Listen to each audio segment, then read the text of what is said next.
Hello and welcome to Let's Crack UPSC CSE. My name is Pratik Nayak and I welcome you all on the largest YouTube platform for civil service preparation. नमस्कार दोस्तों, आप सबका स्वागत है let's crack UPSC CSE के channel के ऊपर। और जैसा कि मैं आप लोगों के साथ डिस्कस कर रहा था on the various topics for the UPSC CSE examinations, वहाँ पे हम लोग स्टैंडर्ड 9th की एनसीईआरटी को कर रहे हैं। वर्ल्ड हिस्ट्री का बहुत इंपॉर्टेंट टॉपिक है और अभी तक हमने 2 चैप्टर्स को कवर किया हुआ है। आज के क्लास के अंदर हम लोग चैप्टर नंबर 3 के ऊपर जाएंगे, जहां मैं आपको पढ़ाऊंगा नाजिज्म क्या है और हिटलर कैसे पावर के ऊपर आया। Very important chapter when we try to understand the second world war. आपने सेकेंड वर्ल्ड वॉर के बारे में थोड़ा बहुत पढ़ा होगा।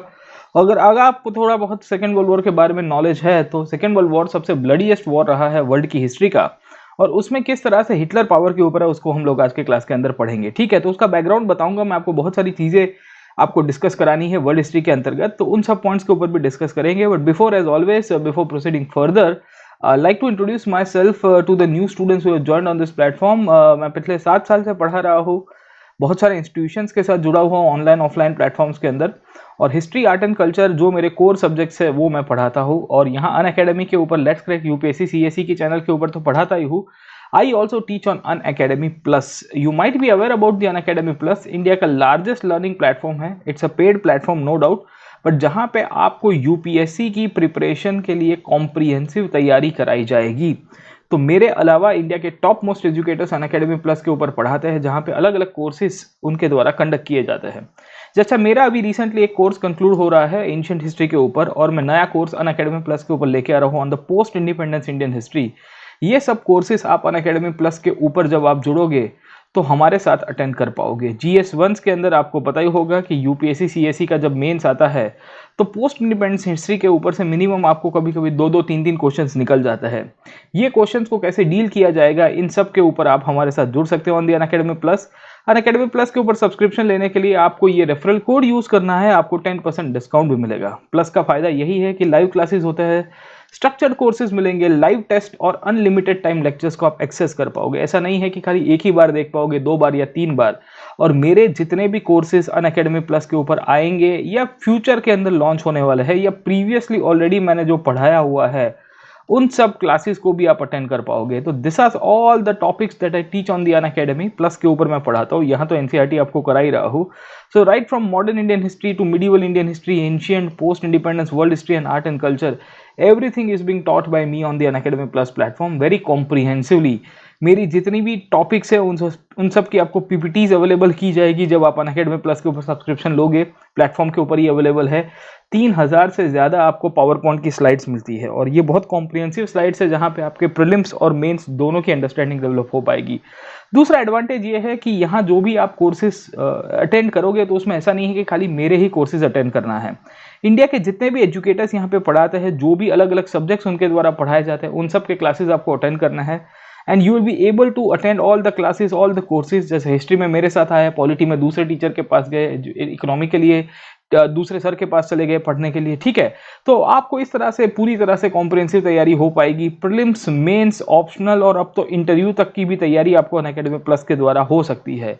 कभी भी रिकॉर्डेड सेशंस देखिए, वीकली क्विज देख लीजिए, अनलिमिटेड टाइम लेक्चर्स को अटेंड करिए। ये सब कुछ आपको अनअकैडमी प्लस के द्वारा मिल सकता है। टॉप मोस्ट एजुकेटर्स इंडिया के यहाँ पे पढ़ाते हैं, उन सब के क्लासेस भी आप अटेंड कर पाओगे।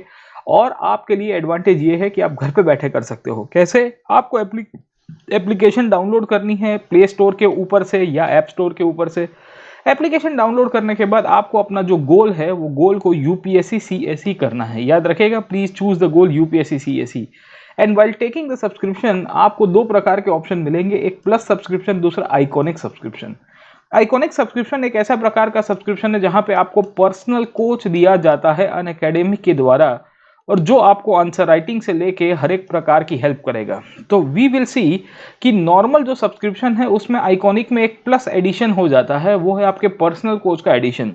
साथों साथ एक एजुकेटर के रूप में तो मैं आपके साथ कनेक्टेड रहूंगा ही, तो I will be helping you in preparation. जो भी आपके डाउट्स होंगे वो सब, तो आपको 2-2 लोगों की हेल्प मिलेगी। प्लस सब्सक्रिप्शन ऐसा है जो एक नॉर्मल सब्सक्रिप्शन है, जहां पे live classes, test series, unlimited practice और स्ट्रक्चर्ड स्केड्यूल तो मिलेगा ही, पूरे कोर्स का स्केड्यूल आपको मिल जाएगा और इस हिसाब से ही क्लासेस कंडक्ट होते हैं। जैसे मेरे मॉडर्न हिस्ट्री की बैच 2 महीने के आसपास चलती है, एंशिएंट की बैच 1-1.5 महीने के आसपास चलती है, उस तरह से आपको टाइम टेबल दिया जाता है। 2 से 2.5 घंटे के आसपास मेरे तो क्लासेस रहते हैं। और आइकॉनिक में आपके लिए फ़ायदा ये है कि ये सब कवर होगा, उसके साथ साथ personal coach, answer writing, study planner, और साथों साथ सबसे बेस्ट है वो है पर्सनलाइज फीडबैक। आपको गाइड करेंगे और आपको बताएंगे कि आपकी तैयारी में क्या क्या वीकनेसेस है, आपको कैसे उसको इम्प्रूव करना चाहिए। प्लस सब्सक्रिप्शन या आइकॉनिक सब्सक्रिप्शन लेने के लिए आपको PN live referral code use करना है। आइकॉनिक का 1 साल का 57,600 है, 2 साल का 89,100 रुपीज़ है। उसी तौर के ऊपर प्लस सब्सक्रिप्शन 1 साल का 44,000 है, but after using the referral code it will come back to 39,600। और आपका जो प्लस सब्सक्रिप्शन 2 साल का है वो after using the referral code 57,600 हो जाएगा। इंपॉर्टेंट अनाउंसमेंट करना चाहूँगा आप लोग के लिए, वो है फीस हाइक का। हो सकता है कि फ्यूचर के अंदर फीस थोड़ी बढ़ जाए, तो अगर आप प्लान कर रहे हो तो आप अभी ही ले लिए। In the next few days please try to take the subscription as far as possible, क्योंकि अगर फीस बढ़ जाएगी तो फिर आपको ही फाइनेंशियली थोड़ा प्रॉब्लम हो जाएगा। और EMI ऑप्शन अवेलेबल है। The EMI option is available on the 6, 12 and 24 month. आप कभी भी EMI के द्वारा भी तैयारी कर सकते हो जब आप सब्सक्रिप्शन लेना चाहोगे। अनअकैडमी प्लस के बारे में बच्चों को क्वेरी होती है कि सर कैसे हम लोग क्लासेस को देखें, तो मैं कहूँगा कि आप एप्लीकेशन डाउनलोड करोगे, उसके बाद आपको एक लिंक मिलेगी स्पेशल क्लास की। ये फ्री क्लासेस होते हैं जो लाइव कंडक्ट किए जाते हैं, और ये फ्री होते हैं बेसिकली, जहाँ पे मैं अलग अलग टॉपिक्स को वहाँ पे कवर कराया हुआ है। ये फ्री लाइव क्लासेस के द्वारा, जो स्पेशल क्लासेस के रूप में हम लोग जिसे पहचानते हैं, वहाँ मैंने ancient history, medieval history, modern history के प्रीवियस ईयर्स के क्वेश्चंस को कवर कराया हुआ है। I have covered up the previous years questions. तो इन सब टॉपिक्स को भी आप अटेंड कर सकते हो on the Unacademy plus. They are free classes and you can take up your mind, you can make up your mind कि subscription लेना है कि नहीं लेना है। But if you are planning to take the subscription, जल्दी ले लीजिएगा, क्योंकि सब्सक्रिप्शन लेने के बाद आपके साथ मैं कनेक्ट भी हो पाऊंगा। और सब्सक्रिप्शन लेने के लिए जो आपको रेफरल कोड यूज़ करना है वो है PN लाइव। अगर आपके कोई दोस्त भी सब्सक्रिप्शन लेना चाहते हैं, कोई पहचान वाले भी लेना चाहते हैं, तो उनको भी कहिएगा कि PN लाइव यूज़ करे। ये PN लाइव हर एक प्रकार के सब्सक्रिप्शन में आपको 10% डिस्काउंट करा के देगा। So this will be beneficial for you only. चलिए आगे चलते हैं। हम लोग ने चैप्टर नंबर 2 को खत्म किया था प्रीवियस क्लास के अंदर। आज हम लोग पढ़ने वाले हैं चैप्टर नंबर 3, वो है नाजिज्म का टॉपिक और हिटलर के साथ जुड़ी हुई घटना। अब देखिए, ये चैप्टर जो है इसके अंदर मैं थोड़ा डिस्कशन ज़्यादा करना चाहूँगा। एक्चुअली क्या होता है कि कभी कभी स्लाइड्स में पढ़ाते पढ़ाते स्लाइड के सेंट्रिक ही मुझे डिस्कस करना पड़ता है, बट आई फील दैट कि ये टॉपिक ऐसा ओपन एंडेड टॉपिक है जहाँ पे मैं आपको थोड़ा बहुत और चीज़ें भी बताना चाहूँगा। मैं आपको नाजिज्म कैसे ग्रोथ हुआ उसको भी बताना चाहूँगा, और किस तरह से हिटलर पावर के ऊपर आता है, उन सब की जो स्टोरी है उसको भी थोड़ा बहुत डिस्कस करने की कोशिश करूँगा। ठीक है, तो हम लोग ये चैप्टर को थोड़ा एनालिटिकल फॉर्म के अंदर ज़्यादा देखेंगे, और मैं आपको पीछे बैकग्राउंड के अंदर बताता रहूँगा कि क्या क्या घटनाएं हो रही थी। एक्चुअली ये चैप्टर को NCERT के अंदर थोड़ा ठीक ठाक इन्होंने डिस्कस किया हुआ है। और ये जो चैप्टर नंबर 3 है, यहाँ पे बेसिकली लिखा गया है कि कैसे हिटलर पावर के ऊपर आया और किस तरह से नाजिज्म, जिसे हम लोग नाजीवाद के रूप में पहचानते हैं, उसका ग्रोथ हुआ है। ये चैप्टर के अंदर ये भी लिखा गया है कि कैसे बच्चों को और वुमेन को खास करके उस टाइम के अंदर जो जर्मनी के अंदर कॉन्सेंट्रेशन कैंप्स बनाए गए थे, खास करके यहूदी, जिसको हम लोग ज्यूस के रूप में पहचानते हैं, उनको मारने के लिए। एंड वी ऑल्सो फाइंड कि नाजिज्म ने कैसे माइनॉरिटीज को परेशान किया, जो एंटी जूइश फीलिंग्स डेवलप की, उसके बारे में भी आपको ये चैप्टर के अंदर बताया गया है। वी फाइंड कि नाजिज्म का इंपॉर्टेंस ये है कि नाजिज्म ने पूरी तरह से वर्ल्ड की हिस्ट्री को बदल दिया था और लार्ज स्केल लेवल के ऊपर बहुत लोगों की हत्याकांड किया, बहुत लोगों को जीनोसाइड के अंदर मारा, गैस चैम्बर्स के अंदर मारा। और खासियत ये थी कि नाजिज्म जब यूरोप के अंदर पॉपुलर हो रहा था, तो भारत के अंदर भी कुछ ताकतें ऐसी थी जो इससे काफ़ी मोटिवेटेड थी, और उनको भी लग रहा था कि हमको भी कुछ ऐसा करना चाहिए। घुमा फिरा के हमको एक चीज़ देखने को मिलेगी कि जब नाजिज्म का डिक्लाइन हुआ तो डेमोक्रेटिक फोर्सेस फिर से पावर के ऊपर आई और दुनिया को एक नई दिशा दिखाई जाती है। ये सब टॉपिक्स को भी हम लोग पढ़ेंगे। और ये चैप्टर को जब शुरू करते हैं, तो ये चैप्टर को शुरू किया जाता है with the topic of the rise of Hitler and the Nazi party which came to power in Germany.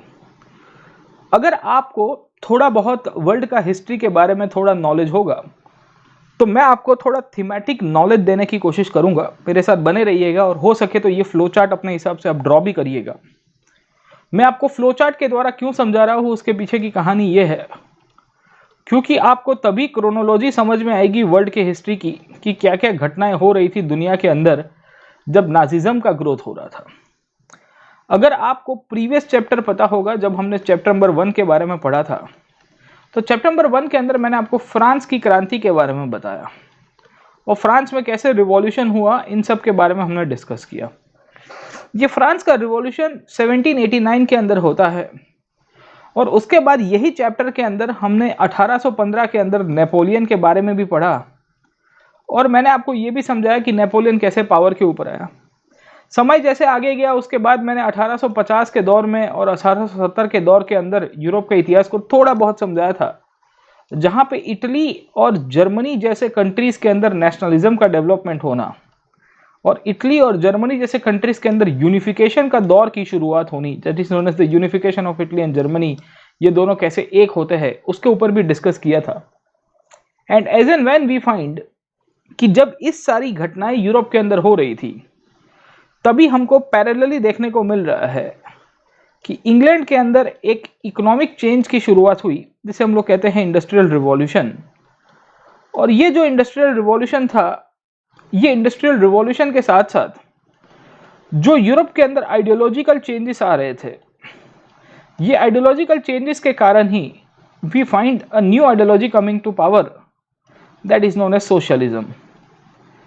ये वही सोशलिज्म था जिसने करीबन 1900 तक आते आते रशिया के अंदर बहुत बड़ी प्रभाव डाला और रशिया में राजा के सामने पब्लिक को खड़ा कर दिया। और इस तरह से हमने जब प्रीवियस चैप्टर को कंक्लूड किया था, तो मैंने आपको बताया था कि राजा पब्लिक को डाइवर्ट कराने के लिए फर्स्ट वर्ल्ड वॉर के अंदर पार्टिसिपेट करेगा। और फर्स्ट वर्ल्ड वॉर जब 1914 में शुरू होता है, उसी के बाद 1917 तक आते आते हमको देखने को मिला कि रशिया के अंदर क्रांति हुई, जिसे हम लोग कहते हैं बोल्शेविक क्रांति, that is known as Bolshevik revolution. एक साइड के ऊपर बोल्शेविक रिवॉल्यूशन होता है, दूसरी साइड के ऊपर जब हम लोग इतिहास को देखेंगे तो हमको पता चलता है कि 1914 से लेके 1918 के बीच में वर्ल्ड वॉर 1 का जो है वो फाइनल एंड हुआ। और वर्ल्ड वॉर 1 का एंड होता है, उसी के बाद दुनिया का इतिहास बदल जाएगा। और वही चीज़ हम लोग को आज के चैप्टर के अंदर पढ़नी है। हम लोग को समझना ये है आज के चैप्टर के अंदर कि 1914 से लेके 1918 के बीच में जो फर्स्ट वर्ल्ड वॉर की शुरुआत हुई थी, ये फर्स्ट वर्ल्ड वॉर के बाद ऐसा तो क्या होता है कि 1939 तक आते आते फिर से दुनिया सेकेंड वर्ल्ड वॉर की तरफ चली गई।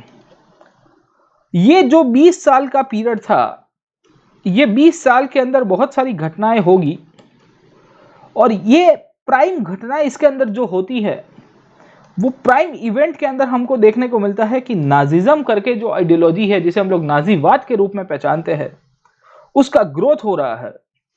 और साथों साथ हम लोग को देखने को मिलता है कि एक लीडर उभर के आया जर्मनी के अंदर, जिसने पूर्ण रूप से दुनिया के इतिहास को पूरी तरह से बदलने की कोशिश की और सेकेंड वर्ल्ड वॉर की तरफ पूरी वर्ल्ड को लेके जाता है। यही चीज हमको ये चैप्टर के अंदर देखनी है कि कैसे हिटलर का ग्रोथ हुआ, और हिटलर का ग्रोथ होता है, उसके पीछे वर्ल्ड वॉर 1 क्या रिस्पॉन्सिबल है कि नहीं है, उसको भी देखना है। अगर आपको प्रीवियस क्लास का थोड़ा बहुत हिंट पता होगा, तो मैंने आपको वर्ल्ड वॉर 1 के अंदर बताया था कि 2 ग्रुप्स फाइट कर रहे थे। एक तो अलाइड फोर्सेस फाइट कर रहे थे, और अलाइड फोर्सेस के सामने अगर आप देखोगे तो दूसरा ग्रुप जो था, जिसे हम लोग एक्सिस पावर्स के रूप में पहचानते हैं, ये दोनों के दोनों फाइट कर रहे थे अगेंस्ट द हिटलर। ये दोनों की दोनों ताकतें जो थी वो हिटलर के सामने फाइट कर रही हैं। एक्सिस पावर्स के जब हम लोग बात करते हैं तो हमको जर्मनी, हमको ऑस्ट्रिया, टर्की आदि इत्यादि कंट्रीज मिलेंगे, और अलाइज में हमको Britain, France, USA, later on Italy जैसा कंट्री भी यहाँ पे जुड़ेगा, और उसके बाद हमको रशिया जैसा कंट्री भी मिलता है। ये सब के सब इकट्ठे होके फाइनली हमको देखने को मिला कि इनको हरा देते हैं, जर्मनी, ऑस्ट्रेलिया और हम लोग कहते हैं टर्की को हरा देते हैं। जर्मनी, ऑस्ट्रिया और टर्की को हरा देते हैं। और जब इनको हराएंगे और खास करके जर्मनी को डिफीट करेंगे, तो जर्मनी के अंदर जो बदले की भावना थी, जो बदला लेने की भावना थी, ये बदला लेने की भावना के कारण ये नाजिज्म और हिटलर का ग्रोथ हुआ। तो हमेशा जब हम लोग जर्मनी के अंदर बात करेंगे तो आपको पता होना चाहिए कि हिटलर का और नाजी पार्टी का ग्रोथ फर्स्ट वर्ल्ड वॉर के बाद होता है। और जो जर्मनी जिसने फर्स्ट वर्ल्ड वॉर के अंदर पार्टिसिपेट किया था, जो हार जाता है फर्स्ट वर्ल्ड वॉर में, वो जर्मनी के शासकों के ऊपर हिटलर ने आरोप लगा के कहा कि तुम्हारे कारण हम हारे हैं, और पब्लिक को बताया कि हमको सत्ता दो, हम जर्मनी का इतिहास वापिस से पुनर्जीवित करेंगे और जर्मनी का जो हार का बदला है वो बुरी तरह से लेंगे। और इसके कारण सेकेंड वर्ल्ड वॉर की तरफ दुनिया चली गई।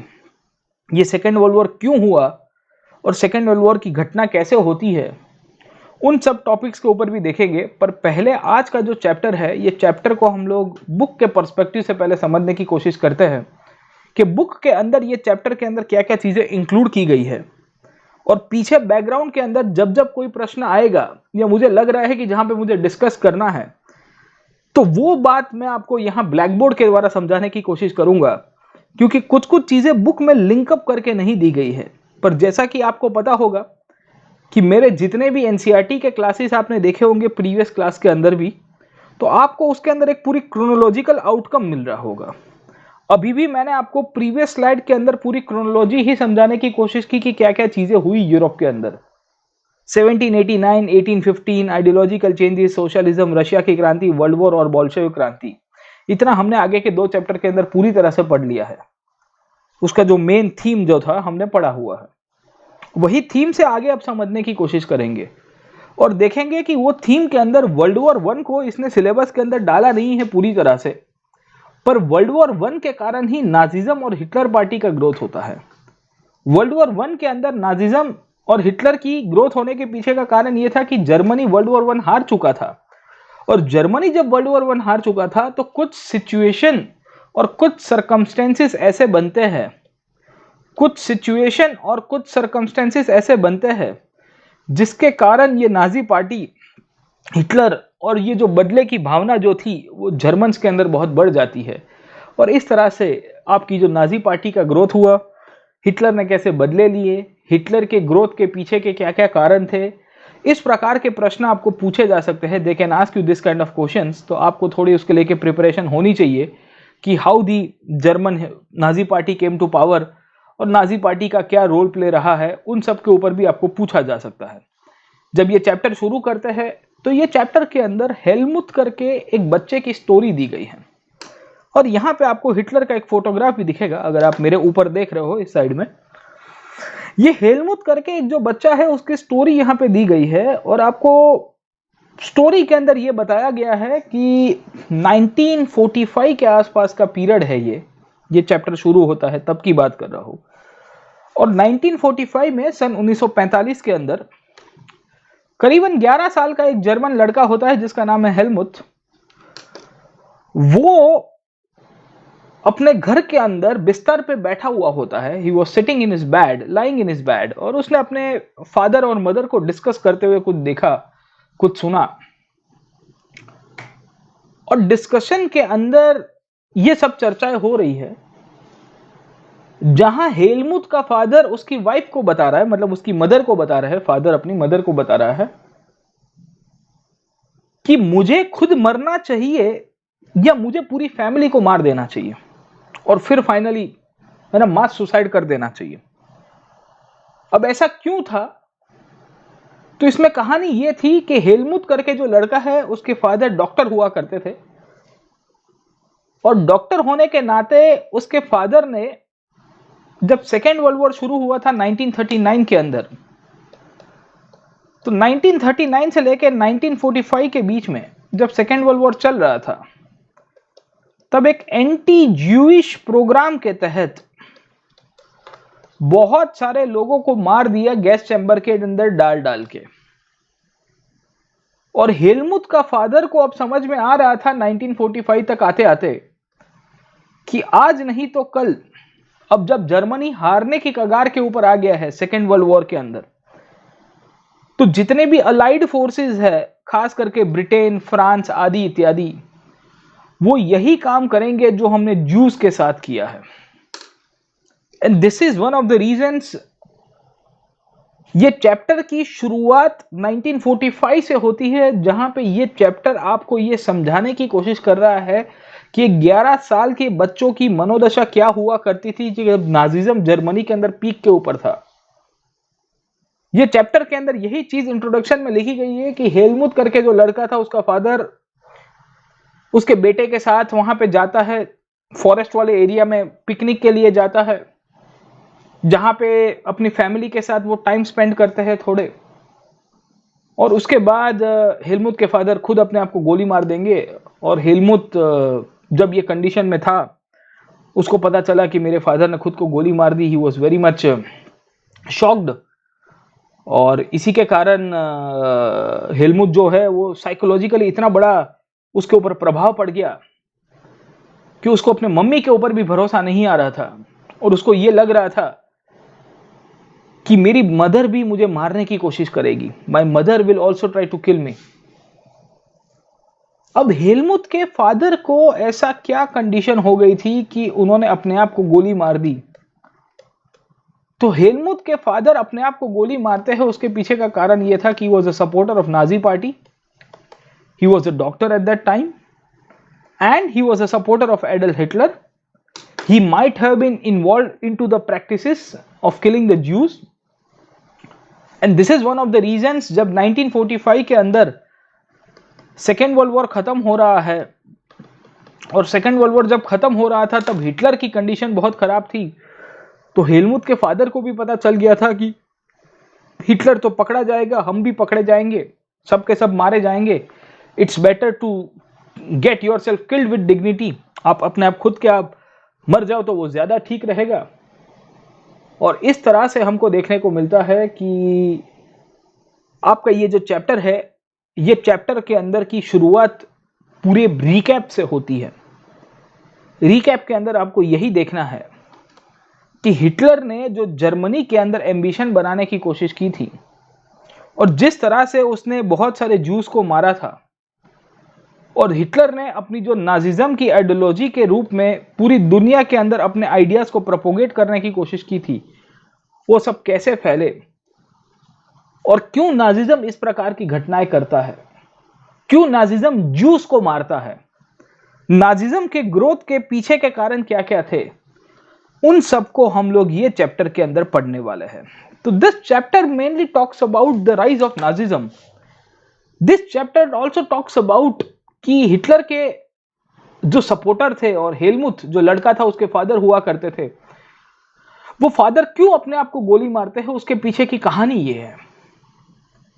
जब सेकेंड वर्ल्ड वॉर खत्म हुआ तब तक ये हेलमुथ के फादर को पता चल गया था कि हमने बहुत सारे यहूदियों, जो ज्यू कम्युनिटी के लोग हैं, उनके ऊपर बहुत बड़ा नरसंहार किया है। We have killed lakhs and lakhs of the Jewish people, and because we have killed the lakhs and lakhs of Jewish people, हमने बहुत सारे Jews का नरसंहार किया हुआ है।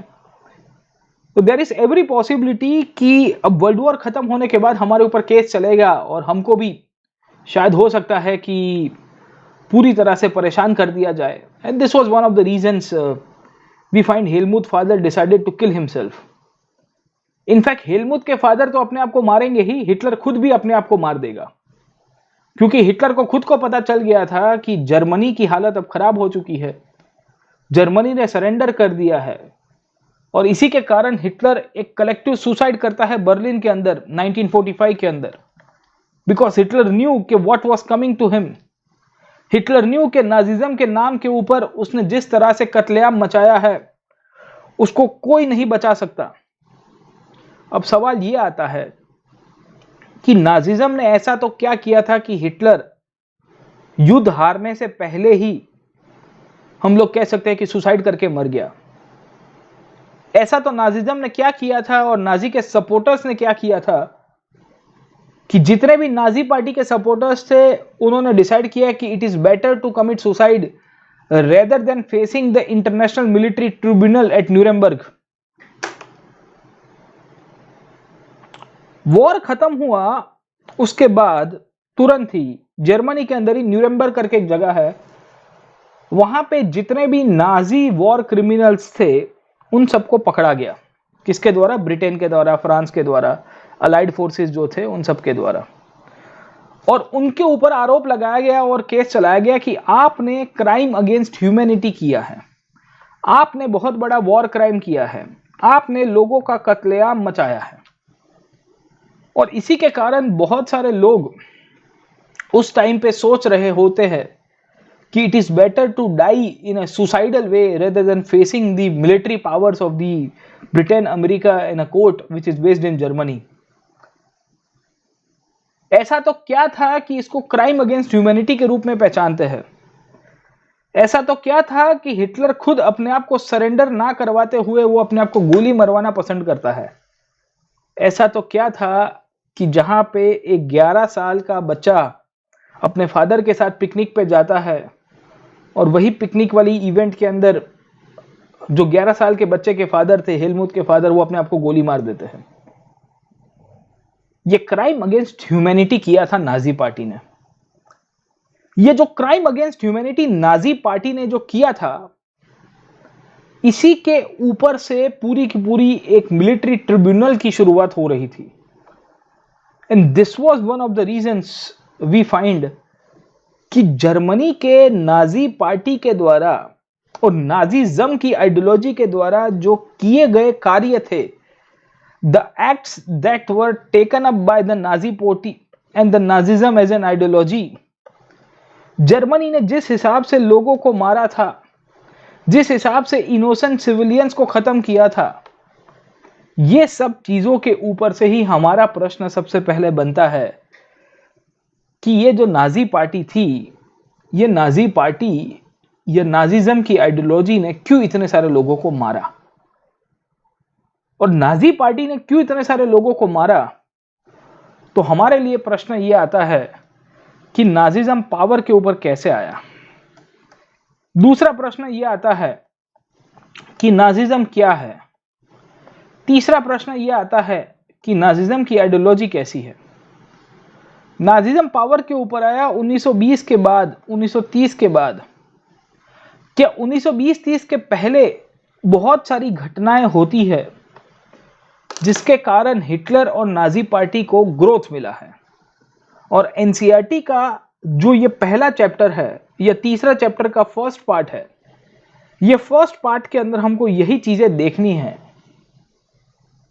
कि नाजी पार्टी ग्रोथ के ऊपर आई और उसने इतना बड़ा कत्लेआम मचाया। उसके पहले कुछ फैक्टर्स रिस्पॉन्सिबल थे behind the rise of Nazism. There were certain factors that were responsible behind the rise of Nazism. उसी को ही हम लोग को समझना है और उसी को ही हम लोग को देखना है।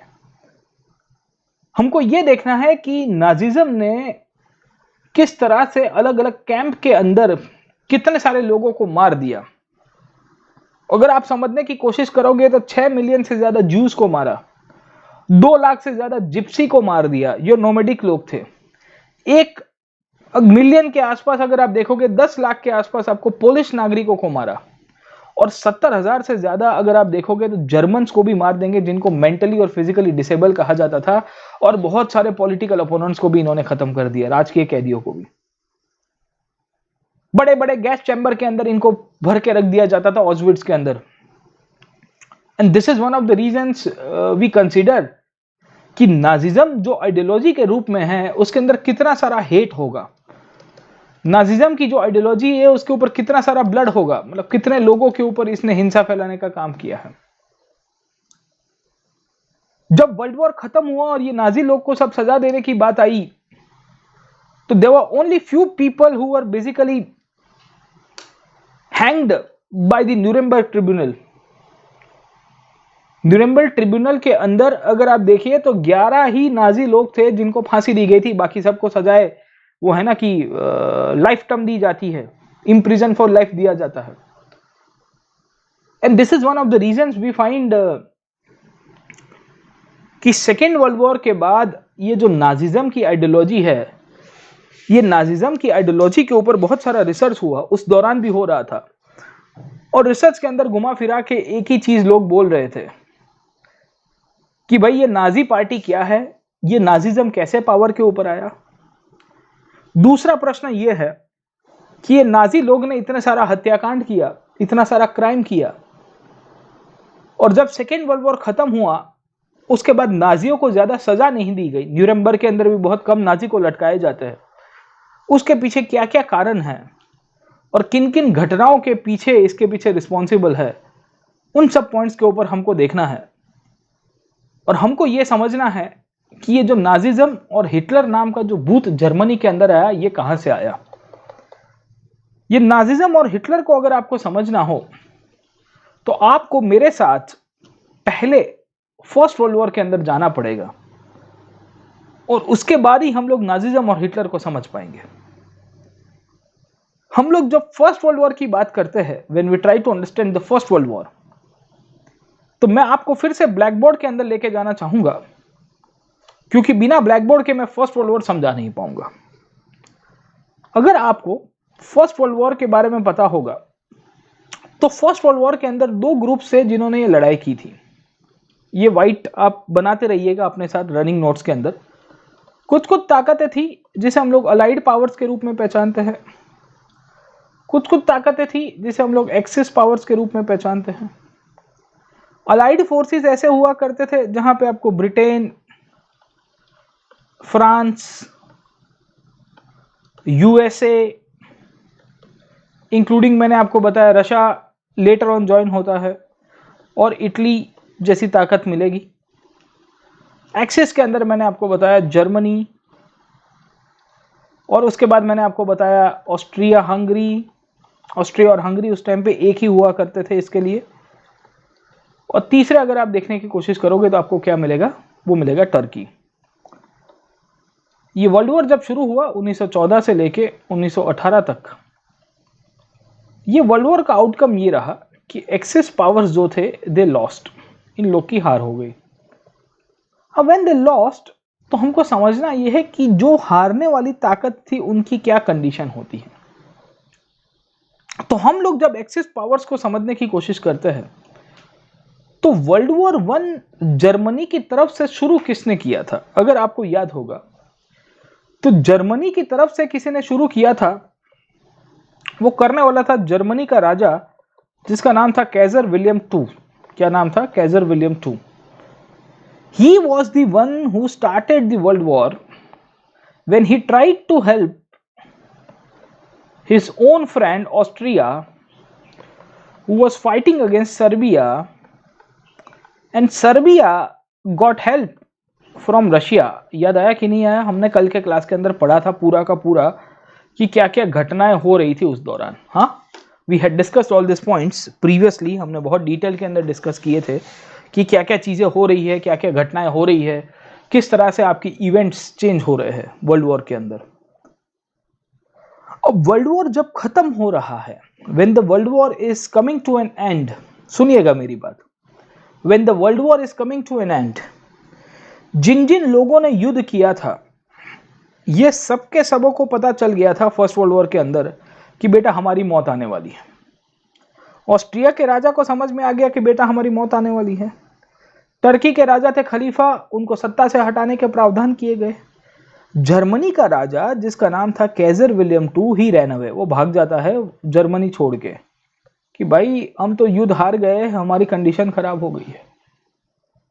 और वर्ल्ड वॉर खत्म हो गया 1918 के अंदर, जब 11 नवंबर 1918 के अंदर जर्मनी ने सरेंडर कर दिया। 1918 में जब 11 नवंबर के दिन जर्मनी ने सरेंडर किया, तब उसके बाद प्रश्न आया कि अब जर्मनी कौन चलाएगा। दूसरा प्रश्न यह आया कि अब वर्ल्ड वॉर खत्म हो चुका है और दूसरी बार हम लोग वर्ल्ड वॉर ना करें, इसके लिए पेरिस के अंदर एक पीस एग्रीमेंट के तहत हर एक कंट्री को इनवाइट किया गया, वो चाहे लूजिंग फोर्सेस हो, वो चाहे विनिंग फोर्सेस हो। प्रश्न यह था कि जर्मनी के अंदर जो राजा जिसने युद्ध शुरू किया था वो भाग गया था, तो पावर के ऊपर कौन आएगा, पहली बात। दूसरा, पेरिस के अंदर शांति मंत्रणा जो हो रही है 1919 में होनी थी, इसमें कौन पार्टिसिपेट करेगा। तो हुआ ऐसा है दोस्तों कि जब हम लोग 1918 के आसपास की जर्मनी की कंडीशंस देखेंगे तो हमको चीजें मिल रही है 1918 के अंदर कि वर्ल्ड वॉर वन के अंदर जर्मनी डिफीट हो चुका है। दूसरी पॉइंट हम लोग देखेंगे तो Germany is going through a political anarchy, क्योंकि यहां पे डिफरेंट पॉलिटिकल पार्टीज थी and all this political parties were trying to capture power, क्योंकि राजा जिसने युद्ध शुरू किया था वो छोड़ के चला गया था। कहानी ये चलती है कि 1919 तक आते आते by the year 1919 we find Germany के अंदर कुछ राजकीय ताकतें थी जिन्होंने एक नया कॉन्स्टिट्यूशन लिखा, और नए कॉन्स्टिट्यूशन के अंतर्गत जर्मनी को एक नए रिपब्लिक के रूप में घोषणा की गई, और जर्मनी पूरी तरह से 1919 तक आते आते एक नए देश के अंदर कन्वर्ट होता है, जिसे हम लोग कहते हैं वाइमार रिपब्लिक। आपने जब इंडियन पॉलिटी पढ़ी होगी तो इंडियन पॉलिटी के तहत एक टॉपिक को पढ़ा होगा, suspension of fundamental rights during the emergency. Suspension of fundamental rights during the emergency. हमने हमारे कॉन्स्टिट्यूशन में कुछ चीज़ें ऐसी है जो बोरो करके लगाई है, और जैसे हमने अमेरिका से कुछ बोरो किया है, ब्रिटेन से कुछ बोरो किया है, आयरलैंड से कुछ बोरो किया है, ऑस्ट्रेलिया से बोरो किया है, जर्मनी से बोरो किया है, जर्मन से फ्रांस से बोरो किया है, हर एक कंट्री से, रशिया से बोरो किया है। वैसे ही मूलभूत अधिकारों का खत्म हो जाना, जब आपके यहाँ पे आपातकाल की स्थिति लागू की गई हो, article 352, when we try to understand the national emergency, ये जो suspension of fundamental rights during emergency का जो कंसेप्ट है, ये कंसेप्ट हमने वाइमार रिपब्लिक से ही बोरो किया था। ये वो वाइमार रिपब्लिक है जो वर्ल्ड वॉर के वन खत्म होता है उसके बाद जर्मनी के अंदर नई दिशा दिखाने के लिए उभर के आया। और ये जो वाइमार रिपब्लिक है, ये वाइमार रिपब्लिक ज्यादा काम नहीं कर पाएगा, और इसी के कारण 1930 के दशक तक आते आते कुछ घटनाएं ऐसी होती है, कुछ सिचुएशन ऐसे होते हैं कि नाजिज्म करके जो पॉलिटिकल फोर्स है वो पावर के ऊपर आई, और हिटलर जो है, ये हिटलर एक नेशनल लीडर के रूप में एस्टैब्लिश हो गया। अगर आपको हिटलर और नाजिज्म को समझना हो तो आपको समझना पड़ेगा कि वाइमार रिपब्लिक में क्या हुआ था। आपको समझना पड़ेगा कि 1919 से लेकर 1930 के बीच में ये जो 10 साल का टाइम फ्रेम है, ये 10 साल के टाइम फ्रेम में किस प्रकार के सोशल, इकोनॉमिकल और पॉलिटिकल चेंजेस जर्मनी और पूरी दुनिया में आए थे, और हिटलर के ग्रोथ के पीछे के कारण ये सब के सब आपको पीछे रिस्पॉन्सिबल मिलेंगे, इंक्लूडिंग वर्ल्ड वॉर वन के अंदर जो ब्रिटेन का एटीट्यूड और फ्रांस का एटीट्यूड था जर्मनी के प्रति, वो भी हिटलर के ग्रोथ का एक कारण बनता है। तो पहले तो मुझे खाली आपको इवेंट समझाने हैं कि 1919 और 1930 के बीच में दुनिया में क्या हुआ था। तो 1919 और 1930 के बीच में जो घटनाएं हो रही थी, ये घटना में पहली घटना जो होती है दोस्त, वो है वाइमार रिपब्लिक का जन्म होना। वाइमार रिपब्लिक का क्या होता है? जन्म होना। याद रखिएगा, the very first event that we try to understand is the Weimar republic was born. Germany एक रिपब्लिक कंट्री के रूप में एस्टैब्लिश हो जाता है। जर्मनी के लोगों को कहा जाता है कि अब देखिए हमारा देश गणतांत्रिक है, अब राजाशाही चला गया। जब जर्मनी के अंदर वाइमार रिपब्लिक बना, उसी तौर के अंदर मैंने आपको बताया पेरिस के अंदर एक शांति मंत्रणा के तहत बहुत सारे कंट्री को बुलाया गया, और पेरिस के अंदर पीस ट्रीटी होती है। ये पेरिस के अंदर पीस ट्रीटी भी उतनी ही रिस्पॉन्सिबल है जितना आपका वाइमार रिपब्लिक है behind the rise of Hitler and Nazism. Hitler के ग्रोथ के पीछे पेरिस पीस ट्रीटी का भी उतना ही रोल प्ले है। हम लोग देखेंगे कि कैसे पेरिस पीस ट्रीटी में क्या क्या घटनाएं होती है, और पेरिस पीस ट्रीटी के कारण हिटलर को पॉपुलैरिटी मिलेगी, हिटलर की आइडियोलॉजी को पॉपुलैरिटी मिलेगी।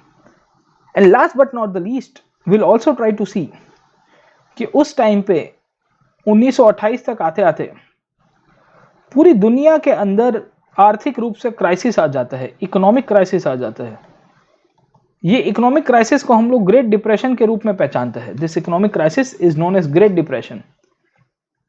ये जो ग्रेट डिप्रेशन की घटनाएं हैं ये कैसे होती है, इसके पीछे क्या क्या फोर्सेस रिस्पॉन्सिबल है, उसको भी हम लोग समझने की कोशिश करेंगे। सो 1919 ऑनवर्ड से ये जो 10 साल का टाइम फ्रेम है उसमें क्या क्या 3 मेन लैंडमार्क चेंजेस हुए वो आपको पहले समझ में आ गए। होपफुली आपको समझ में आ गए होंगे, क्योंकि ये 3 लैंडमार्क चेंजेस के कारण ही नाजी पार्टी और हिटलर की पॉपुलैरिटी आएगी। अब हमको यह देखना है कि 1919 में जर्मनी की राजकीय कंडीशन कैसी हुआ करती थी जिसके कारण हिटलर को पॉपुलैरिटी मिलती है।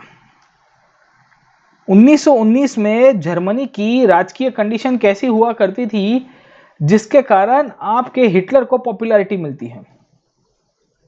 तो एनसीईआरटी लिखता है कि Germany was once upon a time a powerful empire in the early years of 20th century which fought the First World War alongside the Austrian Empire against the Allies. All joined the war enthusiastically, hoping for the gain for a quick victory. Little did they realize that the world war would stretch on, eventually draining Europe all its resources. Germany initially made good occupying gains by controlling France and Belgium. Later on, when the America entered the war, they defeated the Germans and the Central Powers by the year November 1918.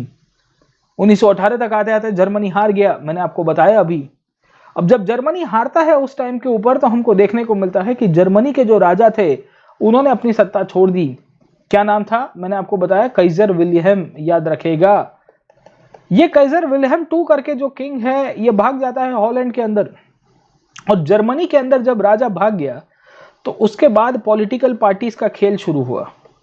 और ये political parties जो थी ये सब की सब वीमार नाम की जगह के अंदर मिलती है। ये वीमार बेसिकली जर्मनी के अंदर एक प्लेस है, और यहाँ पे ये लोग ने मिलने के बाद अपनी नेशनल असेंबली बनाई और डिसाइड किया कि हम लोग जर्मनी के अंदर एक नया कॉन्स्टिट्यूशन लिखेंगे। ये कॉन्स्टिट्यूशन के अंदर हम लोग फेडरल स्ट्रक्चर बनाएंगे। ये फेडरल स्ट्रक्चर के द्वारा जर्मनी के अंदर जो पार्लियामेंटेरियंस है, जिसे हम लोग रीचस्टैग कहते हैं, उनको चुनेंगे based on the equal and universal votes cast by the all adults including the women. So Germany के अंदर उस टाइम पे वोटिंग हुआ, और वोटिंग के बाद वीमार के अंदर जो रीचस्टैग इनकी बैठती थी, रीचस्टैग का मतलब क्या है, उनकी जो पार्लियामेंट हुआ करती थी, ये पार्लियामेंट के अंदर उनके जो मेंबर ऑफ पार्लियामेंट थे उनका बेसिकली यूनिवर्सल एडल्ट फ्रेंचाइज के द्वारा हम लोग को देखने को मिलता है कि इन्होंने वोटिंग करके अपनी पार्लियामेंट की स्थापना की, और इस तरह से वीमार रिपब्लिक का जन्म हुआ। अब वीमार रिपब्लिक बन जाता है जर्मनी के अंदर। जर्मनी के लोग खुश हो गए कि चलो राजा चला गया तो हमारे लिए फायदा है। प्रॉब्लम यह था कि जब वीमार रिपब्लिक जर्मनी के अंदर बना तो Weimar republic could not control Germany, और कहानी यहां से ही आगे चलती है। और हिटलर की पॉपुलैरिटी को दोष हम लोग कह सकते हैं कि वीमार रिपब्लिक का उतना ही था, और हिटलर की पॉपुलैरिटी के पीछे जो दूसरा एक कारण बनता है वो था आपका पेरिस का शांति मंत्राणा। और पेरिस के अंदर कुछ कुछ घटनाएं ऐसी हुई जिसके कारण हिटलर और ज्यादा वो है ना कि पॉपुलर हो जाएगा। एक साइड के ऊपर वीमार रिपब्लिक की स्थापना होनी, जर्मनी के अंदर पूरी तरह से डेमोक्रेटिक स्ट्रक्चर की क्रिएशन होना, जर्मनी के लोग खुश हो गए। दूसरी साइड के ऊपर जो यूरोप के कंट्रीज थे और अमेरिका थे, उन सब ने बेसिकली पेरिस के अंदर एक ट्रीटी के लिए सबको बुलाया। ये ट्रीटी में सबको इन्वाइट किया गया था, Britain, France, USA, Russia, Italy. ये ट्रीटी के अंदर जर्मनी, ऑस्ट्रिया, टर्की, इनको भी इनवाइट किया गया था। प्रॉब्लम ये था कि ये तीनों के तीनों कंट्रीज थे, ये लूजिंग पावर हुआ करते थे। लूजिंग पावर का मतलब यह है कि हारी हुई ताकतें थी। और अलाइड फोर्सेस की जब हम लोग बात करेंगे तो हमको Britain, France, Germany victor forces के रूप में मिलेंगे। ये वो ताकतें थी जो बेसिकली उस टाइम पे जीत चुकी थी। और अगर आपको पता होगा कि जब जब आप कोई भी प्रकार की शांति मंत्रणा के लिए बैठते हो तो जो बंदा इतिहास हार चुका है, जो बंदा युद्ध हार चुका है, उसका कोई दबदबा नहीं होगा। पेरिस के अंदर भी यही होता है कि जब वीमार रिपब्लिक के लोग पहुंचते हैं जर्मनी को रिप्रेजेंट करने के लिए, तो पेरिस के अंदर ब्रिटेन, फ्रांस के जो प्रतिनिधि बैठे हुए थे, खास करके फ्रांस के प्राइम मिनिस्टर थे क्लेमेंसू, ब्रिटेन के प्राइम मिनिस्टर आपको ऑरलैंडो मिलेंगे। इन्होंने जर्मनी के वीमार रिपब्लिक के डिप्लोमेट्स को कहा और उनको एक कोरा पेश दिया और कहा गया कि तुमको यहाँ पे एक साइन करना पड़ेगा। अब जर्मनी के वीमार रिपब्लिक के जो रिप्रेजेंटेटिव्स थे उन्होंने कहा कि हम क्यों यहाँ पे साइन करें। तो ब्रिटेन और फ्रांस ने उनको समझाया और कहा कि देखो बेटा, वर्ल्ड वॉर तुमने शुरू किया था, तुमने ऑस्ट्रिया को मदद करने की हेकड़ी के अंदर फिर रशिया के सामने युद्ध कर दिया, और तुम्हारे कारण ये पूरी दुनिया का बैलेंस ऑफ पावर टूट गया, और बैलेंस ऑफ पावर टूटने के कारण हम लोग को इतनी सारी चीजें भुगतनी पड़ रही है। Now you are suppose to pay for this.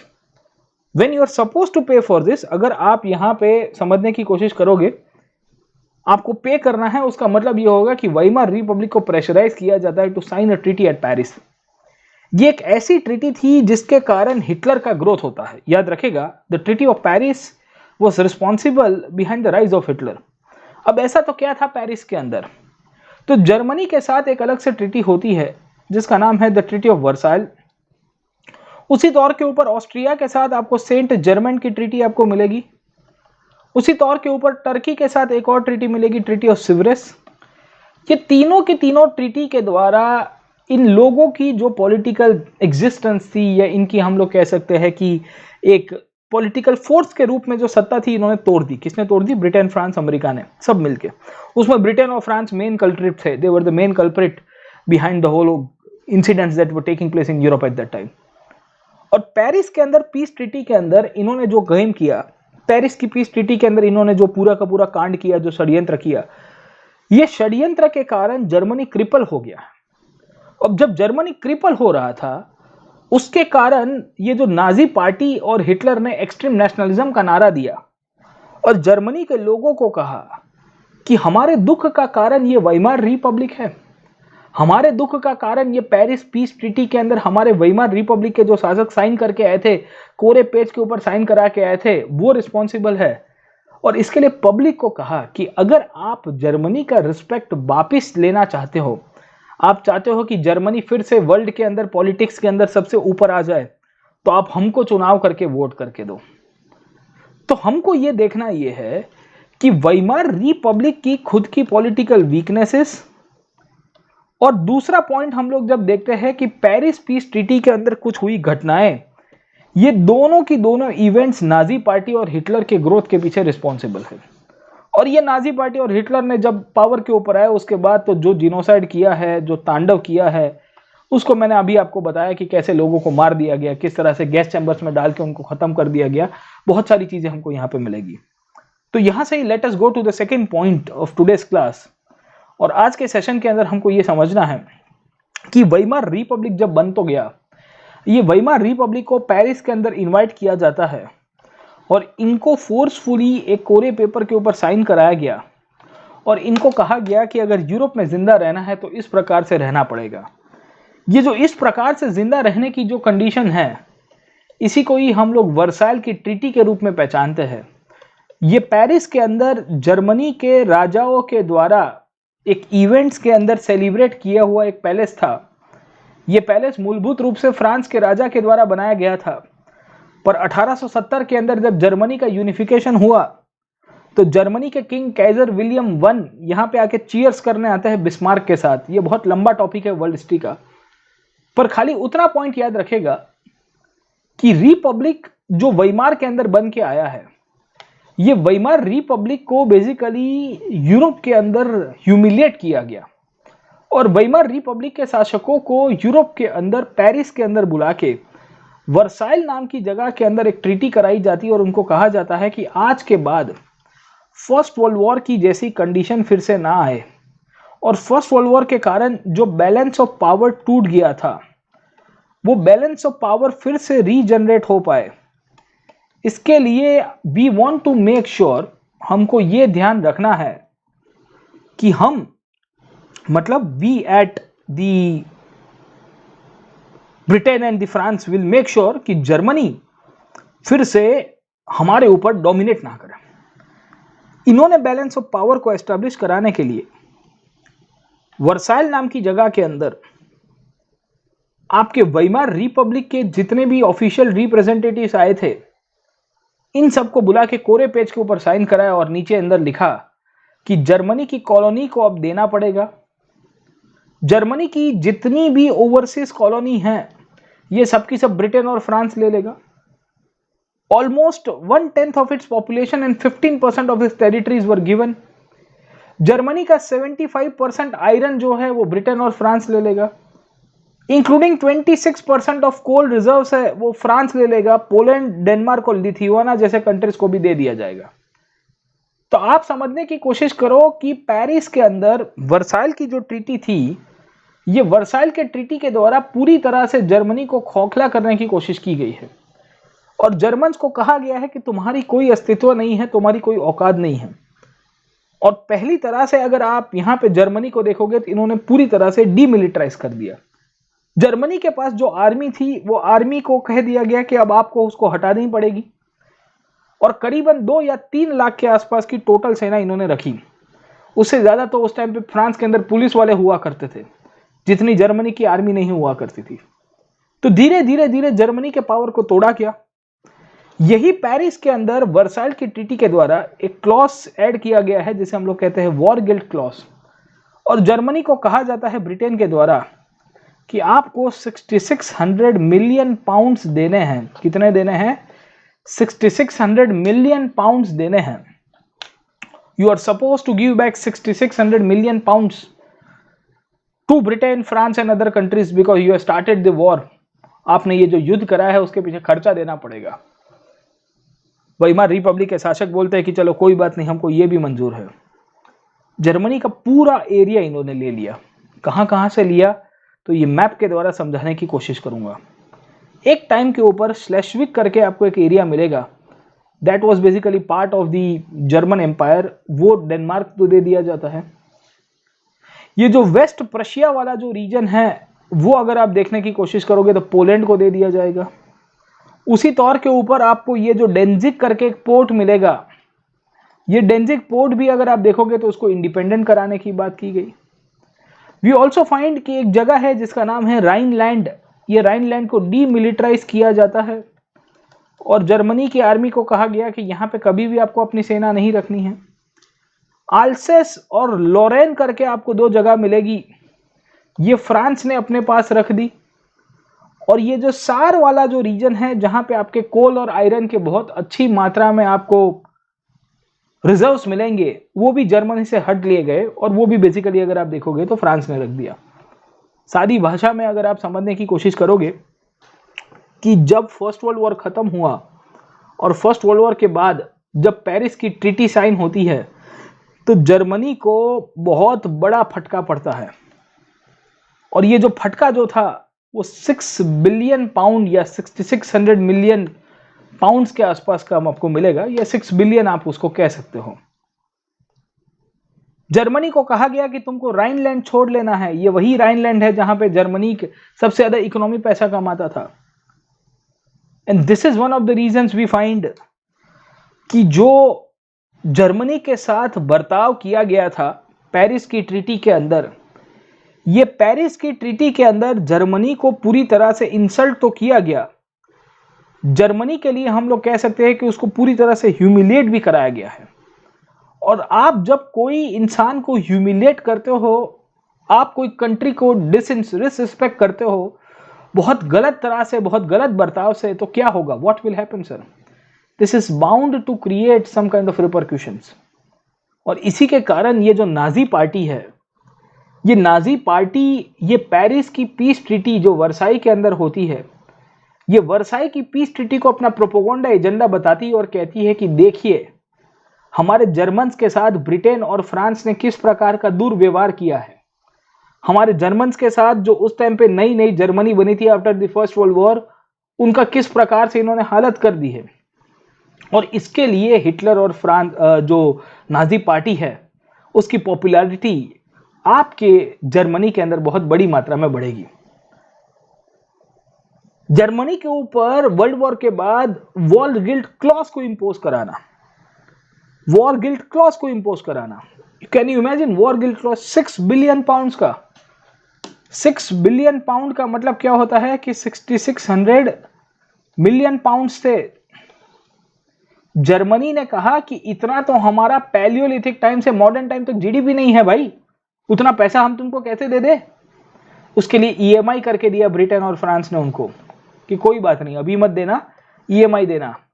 66 million pounds per year into next 100 years, 100 साल तक देते रहिएगा। ईएमआई करके दिया, लो वॉर गिल्ट क्लॉज, खर्चा देना पड़ेगा कंपनसेशन के लिए। आपने युद्ध किया है, जर्मनी से एरिया ले लिया, जर्मनी की बॉर्डर ले ली, जर्मनी का पोर्ट ले लिया, जर्मनी को डीमिलिटराइज कर दिया, और जर्मनी को कहा जाता है कि पैसा भी देना पड़ेगा। अब जर्मनी के लोग कहते हैं कि भाई क्या कुछ रखा है कि नहीं रखा है हमारे लिए? Have you kept anything for us और नॉट? हाँ, सब कुछ हमसे ले लिया, पूरी तरह से हमको बर्बाद कर दिया, फिर उसके बाद भी हमको 100 साल का ईएमआई करके दे रहे हो। 1919 के अंदर की बात है ये। तो होता यह है कि जब आप कोई भी घटना को या कोई भी चीज को इस प्रकार से डिसरिस्पेक्ट करते हो, इंसल्ट करते हो, ह्यूमिलेट करते हो, तो उसके रिपरक्यूशंस आने तो लाजमी है दोस्त, उसके रिपरक्यूशंस आने लाजमी है। ये पेरिस के अंदर जो घटना होती है, ये पेरिस के अंदर की जो घटना है, वो भी इसके रिपरक्यूशंस के साथ ही हम लोग जोड़ सकते हैं। We can continue with the repercussions only, कि देखिए ये आपने किया है, उसके कारण ही बेसिकली नाजी पार्टी की पॉपुलैरिटी बढ़ी, क्योंकि हिटलर ने आके एक एक करके ये जितने भी प्रोविजन से सब तोड़ दिए थे, और हिटलर ने कहा था कि भाई ये क्या बना के रखा है, हमारी जमीन हमसे छीन लिया, हमारा एरिया हमसे छीन लिया, हमसे हमारे पैसे छीन लिए, और कहते हम आपको साथ पीस ट्रीटी कर रहे हैं। तो उसके कारण हिटलर की पॉपुलैरिटी बढ़ी। पेरिस की पीस ट्रीटी इतनी सिग्निफिकेंट थी कि इसके कारण हिटलर की पॉपुलैरिटी बढ़ती है, और हिटलर की पॉपुलैरिटी बढ़ने के कारण ही सेकेंड वर्ल्ड वॉर की तरफ दुनिया चली जाती है। और इसके लिए हिस्टोरियंस लिखते हैं, ये क्या लिखते हैं? लिखते हैं the seeds of the second world war. क्या लिखते हैं? The seeds of the second world war. याद रखेगा, the seeds of the second world war were sown at the peace treaty of Versailles, at Versailles। दूसरे विश्व युद्ध के जो बीज थे वो वर्साय के अंदर जो पीस ट्रीटी होती है उसके अंदर ही बोए गए थे। ये क्यों बोए गए थे? क्योंकि हमने वर्साय की ट्रीटी के जो प्रोविजंस देखे, ये प्रोविजंस को जब हम लोग देखते हैं तो हमको पता चल रहा है कि जर्मनी को इकोनॉमिकली, रिसोर्स के पर्सपेक्टिव से, पॉलिटिकली, और जर्मनी को मिलिट्री पूरी तरह से इन्होंने डिस्ट्रॉय कर दिया। इंक्लूडिंग जर्मनी का जो ज्योग्राफिकल पावर था वो भी कम कर दिया। जर्मनी की जो कॉलोनीज थी, ये कॉलोनीज भी जर्मनी से छीन ली, और फिर उसको पूरी तरह से खत्म करने के लिए इसके ऊपर 6600 मिलियन पाउंड्स का आपने कंपनसेशन का क्लॉज लगा दिया, सो दैट जर्मनी का जो बच्चा है वो छोटी से छोटी अमाउंट भी भरता रहेगा, he will keep on basically contributing to the compensation. ये घटनाएं होती है, क्या इसका रिएक्शन आएगा कि नहीं आएगा? ये रिएक्शन के कारण ही नाजी पार्टी का ग्रोथ हुआ, ये रिएक्शन के कारण ही हिटलर का ग्रोथ हुआ। और नाजी पार्टी और हिटलर ने इनफैक्ट ये सबके सब पेरिस के पीस ट्रीटी के जो प्रोविजंस थे उन सबको गोली मार दी और कहा कि तेल लेने गया सब कुछ, we will not accept this kind of provisions. Hitler क्या कहता है? मैं इसको नहीं स्वीकारूंगा, तुमको जो करना है कर दो। And this is how we conditions that the Paris peace treaty was responsible behind the second world war. The Paris peace treaty was responsible behind the rise of the Nazism and Hitler. तो मैंने जब ये chapter आपको पढ़ाना शुरू किया, तो मैंने जब आपको ये चैप्टर की शुरुआत की, तो मैंने आपको नाजी पार्टी और हिटलर की बैकग्राउंड से बताया कि कैसे वर्ल्ड वॉर 1 के दौरान या वर्ल्ड वॉर 2 के दौरान नाजी पार्टी ने जो कत्लेआम किया, किस तरह से 7 मिलियन से ज्यादा लोग को मारा गया है, किस तरह से हिटलर आखिर में सुसाइड कर देता है। वो सब घटनाओं को पढ़ना हो तो पहले हमको यह समझना है कि हिटलर पावर के ऊपर कैसे आया। अगर हिटलर के पावर के पीछे की स्टोरी अगर आपको देखनी है तो आपको वर्ल्ड वॉर 1 की तरफ जाना पड़ेगा। और इसके लिए एनसीईआरटी में प्रॉब्लम यह है कि उसने ये क्रोनोलॉजिकली नहीं दिया है, पर होपफुली आपको समझ में आ रहा होगा कि मैं आपको क्रोनोलॉजिकली कुछ कुछ चीजें समझा रहा हूं कि कैसे आपकी पेरिस की पीस ट्रीटी, वाइमार गणतंत्र का उद्भव होना, जर्मनी के अंदर पॉलिटिकल वीकनेस का क्रिएशन होना ने नाजी पार्टी और हिटलर के ग्रोथ को बढ़ावा दिया है। How the Hitler came to power, उसके पीछे की जो स्टोरी है वो स्टोरी आपको यहां से ही दिख रही होगी जब एनसीईआरटी के अंदर आपको ये क्वेश्चन मिलेगा और क्वेश्चन ये दिया गया है कि discuss why Nazism became popular in Germany bye the year 1930। 1930 तक आते आते आपका जो नाजिज्म है वो क्यों पॉपुलर हो गया है पूरी तरह से जर्मनी के अंदर साहब, ठीक है ना। तो आपको इतना पॉइंट होपफुली समझ में आ गया कि क्या क्या सिग्निफिकेंस है और क्यों हम लोग कहते हैं कि भाई नाजी पार्टी जो है इतनी पॉपुलर पार्टी के रूप में उभर के आती है और उसके पीछे का हम लोग जो प्रोमिनेंस है क्यों देखते हैं साहब, ठीक है ना। तो जस्ट अ सेकेंड, हम लोग एक छोटा सा हम लोग ब्रेक ले लेते हैं। जस्ट अ सेकेंड, हम लोग इसको एक प्रोसेस हो रहा है, कुछ प्रॉब्लम आ रहा था, एक मैसेज आया था मुझे कुछ स्पेस को लेके। चलिए ठीक है ना। So I was discussing about the Nazi party. मैं आपको नाजी पार्टी के बारे में बता रहा था और आपको समझाने की कोशिश कर रहा था कि कैसे नाजी पार्टी का ग्रोथ के पीछे के कारण क्या क्या थे और नाजी पार्टी का प्रोमिनेंस क्यों होता है, what was the reason behind the prominence of Nazi party. Hopefully आपको इतना पॉइंट समझ में आ गया होगा कि नाजी पार्टी के पीछे के कारण एक तो वाइमर रिपब्लिक के प्रॉब्लम्स, उसकी वीकनेसेस, दूसरा नाजी पार्टी के ग्रोथ के पीछे का कारण क्या था, वो था आपका पेरिस का पीस ट्रीटी। पेरिस के अंदर जो शांति मंत्रणा होती है वो भी इसके पीछे इक्वली रिस्पॉन्सिबल थी। अब नाजी पार्टी के जो तीसरा ग्रोथ के पीछे का कारण जो था उसको थोड़ा बहुत डिस्कस करेंगे। The third point behind the rise of the Nazism in Germany was the economic conditions that followed the world war. World war के बाद अगर आप समझने की कोशिश करोगे तो आर्थिक प्रवृत्तियां के ऊपर क्या असर पड़ता है उसको थोड़ा बहुत डिस्कस करेंगे और देखने की कोशिश करेंगे कि वर्ल्ड वॉर 1 के बाद जो सिचुएशन क्रिएट हुई थी उसकी इंपैक्ट जर्मनी के ऊपर क्या पड़ती है और जर्मनी के ऊपर इंपैक्ट पड़ने के कारण राइज ऑफ नाजिज्म कैसे होगा एंड राइज ऑफ हिटलर किस तरह से होता है उसको भी समझने की कोशिश करते हैं। अब जब जब economic impact of world war 1 हमको देखने को मिलता है तो हम लोग कह सकते हैं कि उस टाइम पे पूरी दुनिया इकोनॉमिक डिक्लाइन के थ्रू जा रही थी। इकोनॉमिक डिक्लाइन के थ्रू क्यों जा रही थी? क्योंकि आपकी वस्तुओं की डिमांड बहुत ही बड़ी मात्रा में थी, बट हमको देखने को मिलता है कि सप्लाई बहुत कम हो रहा था। अब सप्लाई क्यों बहुत कम हो रहा था तो आप देखोगे तो उस टाइम पे इंडस्ट्रियल डिस्ट्रक्शन बहुत बड़ी मात्रा में हुआ था और बहुत बड़ी बड़ी इंडस्ट्रीज से लेके बहुत सारे जो संसाधन थे वो टूट गए थे। और जब इंडस्ट्रियल डिस्ट्रक्शन हो रहा है, जब आपका एग्रीकल्चर के अंदर डिस्ट्रक्शन हो गया था, आपके पास लेबर नहीं बचा है क्योंकि यही लेबर को हम लोग आर्मी के अंदर यूज कर रहे थे।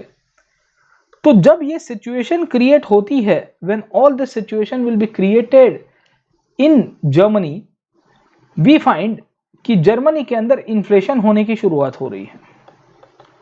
और ये इन्फ्लेशन के तहत हम लोग कह सकते हैं कि प्राइसेस बहुत हाई हो रहे थे।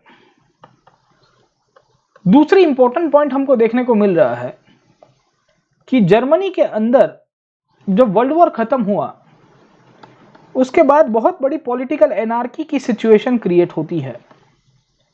ये पॉलिटिकल एनार्की इतनी खराब तरह से जर्मनी के अंदर से पास हो रहा था, तब हमको देखने को मिल रहा है कि इनकी इकोनॉमिक कंडीशन में भी बहुत बड़ा डेफिसिट देखने को मिलेगा। डेफिसिट का मतलब यह था कि आमदनी अठन्नी थी और खर्चा रुपया हो गया था, क्योंकि वॉर होता है तो खर्चा बढ़ जाता है। आपका वॉर होता है तो आप देखोगे तो आपके जो इकोनॉमिक कंडीशन है वो बहुत ही बदल जाती है और फिर आपके इनकम के सोर्सेज लिमिटेड हो जाते हैं क्योंकि सब लोग तो टैक्सेस पे नहीं कर पाएंगे।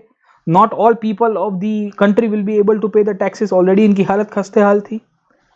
तो जर्मनी की गवर्नमेंट जो वाइमर रिपब्लिक में जो थी उसको समझ में नहीं आ रहा था कि हम क्या करें।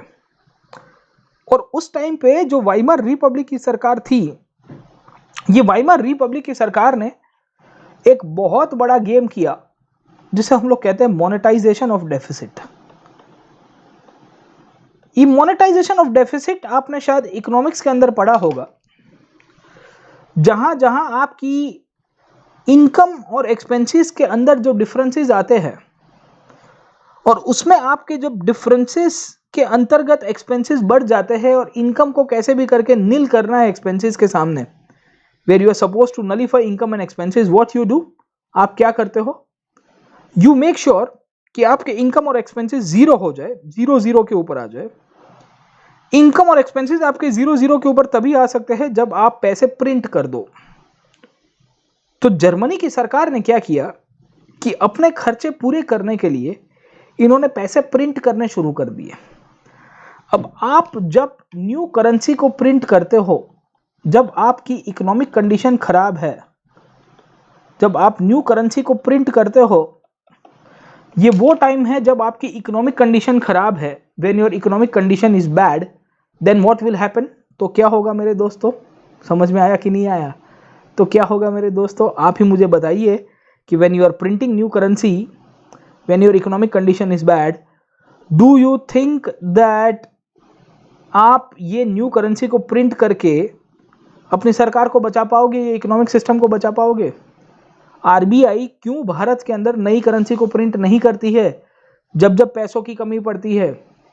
क्योंकि आप जब नया करेंसी प्रिंट करोगे, this will create new money in the economy, और जब न्यू मनी एक्सेस हो जाता है तो आपके पैसों का डिवैल्यूएशन या डेप्रिसिएशन होने की शुरुआत हो जाएगी। और आपकी करेंसी का डेप्रिसिएशन होता है एक्सेस सप्लाई के तहत, तो आपका जो इन्फ्लेशन है वो उसके साथ वो डायरेक्ट लिंकअप हो जाएगा। लोगों के हाथ में पैसा आया, लोगों के हाथ में पैसा आएगा तो लोग इधर उधर आड़ा टेढ़ा करके पैसा उड़ाने की शुरुआत करेंगे। और जर्मनी के अंदर भी यही हुआ। वी फाइंड कि after the second world war, sorry first world war, the German condition was very bad. और फर्स्ट वर्ल्ड वॉर की इफेक्ट के तहत हमको देखने को मिलता है कि जर्मनी के अंदर फाइनेंशियली और हम लोग को देखने को मिलता है साइकोलॉजिकली बहुत बड़ा एक क्राइसिस क्रिएट हो गया। पूरे यूरोप के अंदर हो रहा था, जर्मनी के अंदर तो बहुत बड़ी मात्रा में हो रहा था। यूरोप जो एकमात्र के ऊपर क्रेडिटर्स के रूप में जाना जाता था, पूरे वर्ल्ड के पैसा उधार दे रहा था, वो बेसिकली एक उधारिया कंट्री के रूप में पहचाना गया। अ कंट्री और a continent which was known as the continent of creditors turn into one of the debtors. उसके खुद के पास पैसे नहीं थे। और उस टाइम पे एक नया कंट्री जो बन के आया है, जिसे हम लोग वाइमार रिपब्लिक के रूप में पहचानते हैं, उसको तो अपने कर्मों की सजा देनी पड़ती है। क्योंकि इसके पहले, वाइमार के पहले जो जर्मनी के अंदर राजा हुआ करते थे, वो राजा ने जो इकोनॉमिक क्राइसिस क्रिएट किए थे, ये इकोनॉमिक क्राइसिस के कारण जर्मनी डिक्लाइन में चला गया। The economic crisis that was created by the king, उसके कारण जर्मनी डिक्लाइन में चला गया। So this is one of the reasons Germany के ऊपर बहुत बड़ा ह्यूमिलिएशन आया, जर्मनी के ऊपर बहुत बड़ा वॉर गिल्ट क्लॉज देना पड़ा, उनको कंपनसेशन देनी पड़ती है। और इसके कारण हमको क्या देखने को मिलता है कि जर्मनी के अंदर आपकी जो वॉर की इंपैक्ट है सबसे ज्यादा पड़ी आपकी फाइनेंशियली। जिन जिन लोगों ने वाइमार रिपब्लिक को सपोर्ट किया, उनको भी टारगेट किया जाता था, उनको कहा जाता था कि तुम कौन हो भाई, तुमने देश का बंटाधार कर दिया है, तुम्हारे कारण ही चीजें सब खत्म हो जाएगी। And this is one of the reasons the Weimar Republic could not help, or I would say could not control the financial distress of Germany। और जर्मनी के अंदर जो फाइनेंशियल डिस्ट्रेस वाइमार रिपब्लिक के कारण आया, और जो जो लोग उस टाइम पे भी वाइमार रिपब्लिक को सपोर्ट कर रहे थे, उनको पूरे जर्मनी के अंदर चिढ़ाया जाता था और कहा जाता था कि आप सब के सब नवंबर क्रिमिनल्स हो। What do you mean by the word November criminals my friend? November criminals का मतलब ये होता है कि जो नवंबर महीने के अंदर आप ट्रीटी करके आए थे सरेंडर करने की, उसके साथ जुड़े हुए हो। And this is how when Weimar Republic will be in financial distress. तो वाइमार रिपब्लिक की कड़ी निंदा करते हुए जर्मनी के अंदर एक ताकत उभर के आई, जिसने कहा कि we will make Germany great again, you give us the power, we will make Germany great again, you give us the strength, we will make Germany great again, कि आप हमारे ऊपर विश्वास करो। 1930 तक आते आते जर्मनी की फाइनेंशियल कंडीशन और पॉलिटिकल कंडीशन जब कमजोर हो रही थी, तो उसके कारण भी नाजिज्म पावर के ऊपर आता है। फर्स्ट वर्ल्ड वॉर की ही एक कंडीशन है जहां यूरोपियन सोसाइटी के अंदर सोल्जर्स को बहुत रिस्पेक्ट किया गया, और मूलभूत रूप से जो सोल्जर ओरिएंटेड सोसाइटी जो थी, वो सोसाइटी के अंदर सैनिकों को एक मसीहा के रूप में कंसीडर किया जाता है। सोल्जर्स को कहा जाता है कि तुम मीठी मीठी बाल कर तुम नागरिकों के ऊपर चले गए हो। सोल्जर्स को बोला जाता है कि तुमने देश को बचाया है, तुमने देश की अस्मिता को बचाया है, और इसके कारण हम लोग को एग्रेसिवनेस, स्ट्रेंथ और मस्कुलिनिटी के ऊपर फोकस करना चाहिए। अब जर्मनी के अंदर जो वाइमर रिपब्लिक था, ये वाइमर रिपब्लिक बेसिकली बात कर रहा था कि हम लोग डेमोक्रेसी को एस्टैब्लिश करेंगे,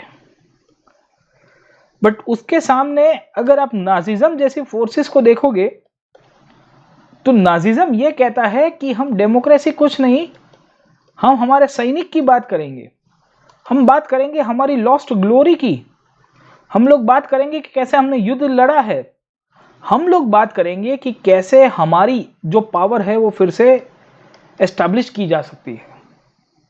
and this is one of the reason 1920s और 1930s के बीच में पूरे यूरोप के मीडिया और खास करके जर्मनी की जो मीडिया थी उसके अंदर उनकी जो इमीडिएट गवर्नमेंट थी जिसका नाम था वाइमार रिपब्लिक, उसको नेगेटिव वे में पोर्ट्रे कराना, और नाजिज्म की जो आइडियोलॉजी है जो सैनिकों के नाम के ऊपर चलती है, मिलिट्री नेशनलिज्म के रूप में हम लोग पहचानते हैं, डिफेंस नेशनलिज्म के रूप में पहचानते हैं, उनको ज्यादा इन्होंने ग्लोरीफाई किया। वाइमार रिपब्लिक को बोला गया कि तुमने सैनिकों का ध्यान नहीं रखा, तुम्हारे कारण हम सरेंडर हुए। वाइमार रिपब्लिक ने थोड़ी सरेंडर किया था, it was the king who ran away. Weimar republic तो बनाई उसके बाद, पर दोष का टोपला, the whole I would say जो गिल्टी का जो कंसेप्ट है वाइमार रिपब्लिक के ऊपर बोल दिया गया। और सोल्जर्स को बेसिकली एक फेस बनाते हुए नाजी पार्टी बोलती है कि देखिए हमारी जर्मन आर्मी, हमारा जर्मन एम्पायर, उसको हम लोग को स्ट्रॉन्ग करना है। तो इस तरह से मीडिया ने 1920 और 1930 के बीच में वाइमार रिपब्लिक की डेमोक्रेटिक पॉलिटिक्स की जो गवर्नमेंट थी उसकी वीकनेसेस को हाईलाइट कराया, और नाजी पार्टी का जो प्रोपोगंडा था एग्रेसिव वॉर का, नेशनल ऑनर का, कंजर्वेटिव पॉलिटिकल फोर्सेस और डिक्टेटोरियल टेंडेंसीज को आगे बढ़ाने के लिए, इसके कारण इनफैक्ट उसको ज्यादा पुश कराया। तो होता यह है कि 1920s और 1930s के बीच में पूरे यूरोप के अंदर एक माहौल बनाया जाता है, खास करके जर्मनी के अंदर, कि राजा के बाद जो नई सरकार आई है वो नाकामी सरकार है। राजा के बाद जो नई सरकार आई है उसका कोई एग्जिस्टेंस ही नहीं है। ये सरकार ने जाके पेरिस के अंदर पीस ट्रीटी करा के हमारा नाम बाम सब कुछ बिगाड़ दिया। राइनलैंड करके एरिया को डीमिलिटराइज करवाया, सार फ्रांस को दे दिया, आल्सेस लोरेन फ्रांस चला गया, स्लेशविग ये चला गया डेनमार्क वाला, डेंजिग पोर्ट पोलैंड को दे दिया। बचा क्या हमारे पास? कुछ नहीं। डेमोक्रेसी का पिपुड़ी बजाते रहते हो, डेमोक्रेसी नहीं सर्वाइव हो पाएगी। जर्मनी को जिंदा रखना है तो सैनिक जिंदा रखेंगे, जर्मनी को जिंदा रखना है तो राष्ट्रवाद जिंदा रखेगा, जर्मनी को जिंदा रखना है तो युद्ध के द्वारा हम लोग फिर से जर्मनी का जो पुराना एम्पायर था उसको रिवाइव करेंगे और रिकास्ट करेंगे। ये कंडीशन में इन्होंने सोल्जर्स को बहुत पुश किया, नाजी पार्टीज ने, ये नाजी के सपोर्टर्स, कंजर्वेटिव पार्टीज ने। यूरोप की कंडीशन उस टाइम पे कुछ अलग हुआ करती थी, याद रखेगा। यूरोप की कंडीशन उस टाइम पे कुछ अलग हुआ करती थी, जहां सच्चाई ये थी कि सैनिकों के पास कुछ खाना पीना नहीं था, वो बहुत एक्सट्रीम कंडीशंस में जीते थे। They used to live in a very bad conditions, but still the soldiers were glorified कि वाह सोल्जर सोल्जर, मीठी बातें बोलकर दिल तू चुरा ले गया। हाँ, क्यों? क्योंकि उससे माहौल बनता है। वाइमार रिपब्लिक चाहती थी कि हम पॉलिटिकल स्टेबिलिटी देके इकोनॉमिक ग्रोथ करेंगे, पॉलिटिकल स्टेबिलिटी देके इकोनॉमिक ग्रोथ करेंगे। पर जो कंजर्वेटिव्स और नाजीज के सपोर्टर थे वो कहते हैं कि इकोनॉमिक ग्रोथ वो सब तेल लेने गया, पहले हमको पावर चाहिए। सोल्जर्स को फेस बनाया, सोल्जर्स गोली खाएगा, सोल्जर कहां पे मर रहा है, उसकी कंडीशन क्या है, उनकी डेड बॉडीज वापिस नहीं आ रही है वर्ल्ड वॉर के बाद, कुछ नहीं देखा गया, बट उनको प्रोपोगंडा के तहत यूज किया गया एग्रेसिवनेस दर्शाने के लिए। मीडिया भी वही रोल प्ले कर रही है, क्योंकि युद्ध खत्म हो चुका था, जर्मनी हार चुका था, पर लोगों को अभी भी पुराना नशा हो गया था, वो होता है ना सस्ता नशा। मीडिया तो आपको पता ही है सस्ता नशा कराती है ना। तो जर्मनी के अंदर भी यही हालत है। सोल्जर्स की कंडीशन खराब थी, ट्रेंचेस में रह रहे थे, खड्डे में डाल के, बंकर्स में। एट टाइम्स अगर आप देखोगे तो उनके भाइयों का गोली लगने के कारण मृत्यु हो गया था, उनकी डेड बॉडी को चूहे खा रहे होते हैं, गैस, पॉइजनस गैस सामना करना पड़ रहा है, दुश्मन की गोली सामने पड़ती है, अपने भाइयों का मृत्यु होते हुए देख रहे हैं। उसके बावजूद भी सोल्जर्स को प्रोपोगंडा बनाया, वेइमार रिपब्लिक को ब्लेम कराया। वेइमार रिपब्लिक ने एग्रेसिव वे के अंदर वॉर को सपोर्ट ना किया और उसकी जगह डेमोक्रेसी लेके आया तो उसके ऊपर गाली दी और कहा कि हमारा ऑनर खतरे में है, हमारा नेशनल ऑनर खतरे में है, हम लोग का एग्जिस्टेंस खतरे में है।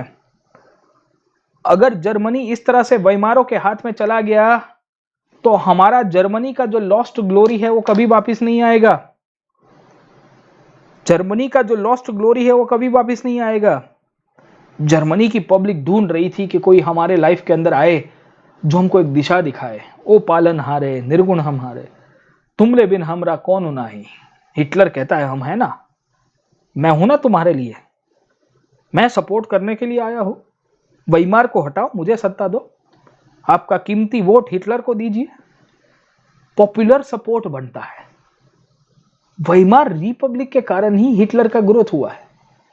अगर वेइमार रिपब्लिक अच्छा काम करता, अगर वेइमार रिपब्लिक जो जर्मनी की इमीडिएट सरकार थी वो पॉलिटिकल स्टेबिलिटी दे पाती, वो इकोनॉमिक कंडीशंस में जर्मनी को आगे लेके जाती, तो हिटलर की पॉपुलैरिटी ना बढ़ती।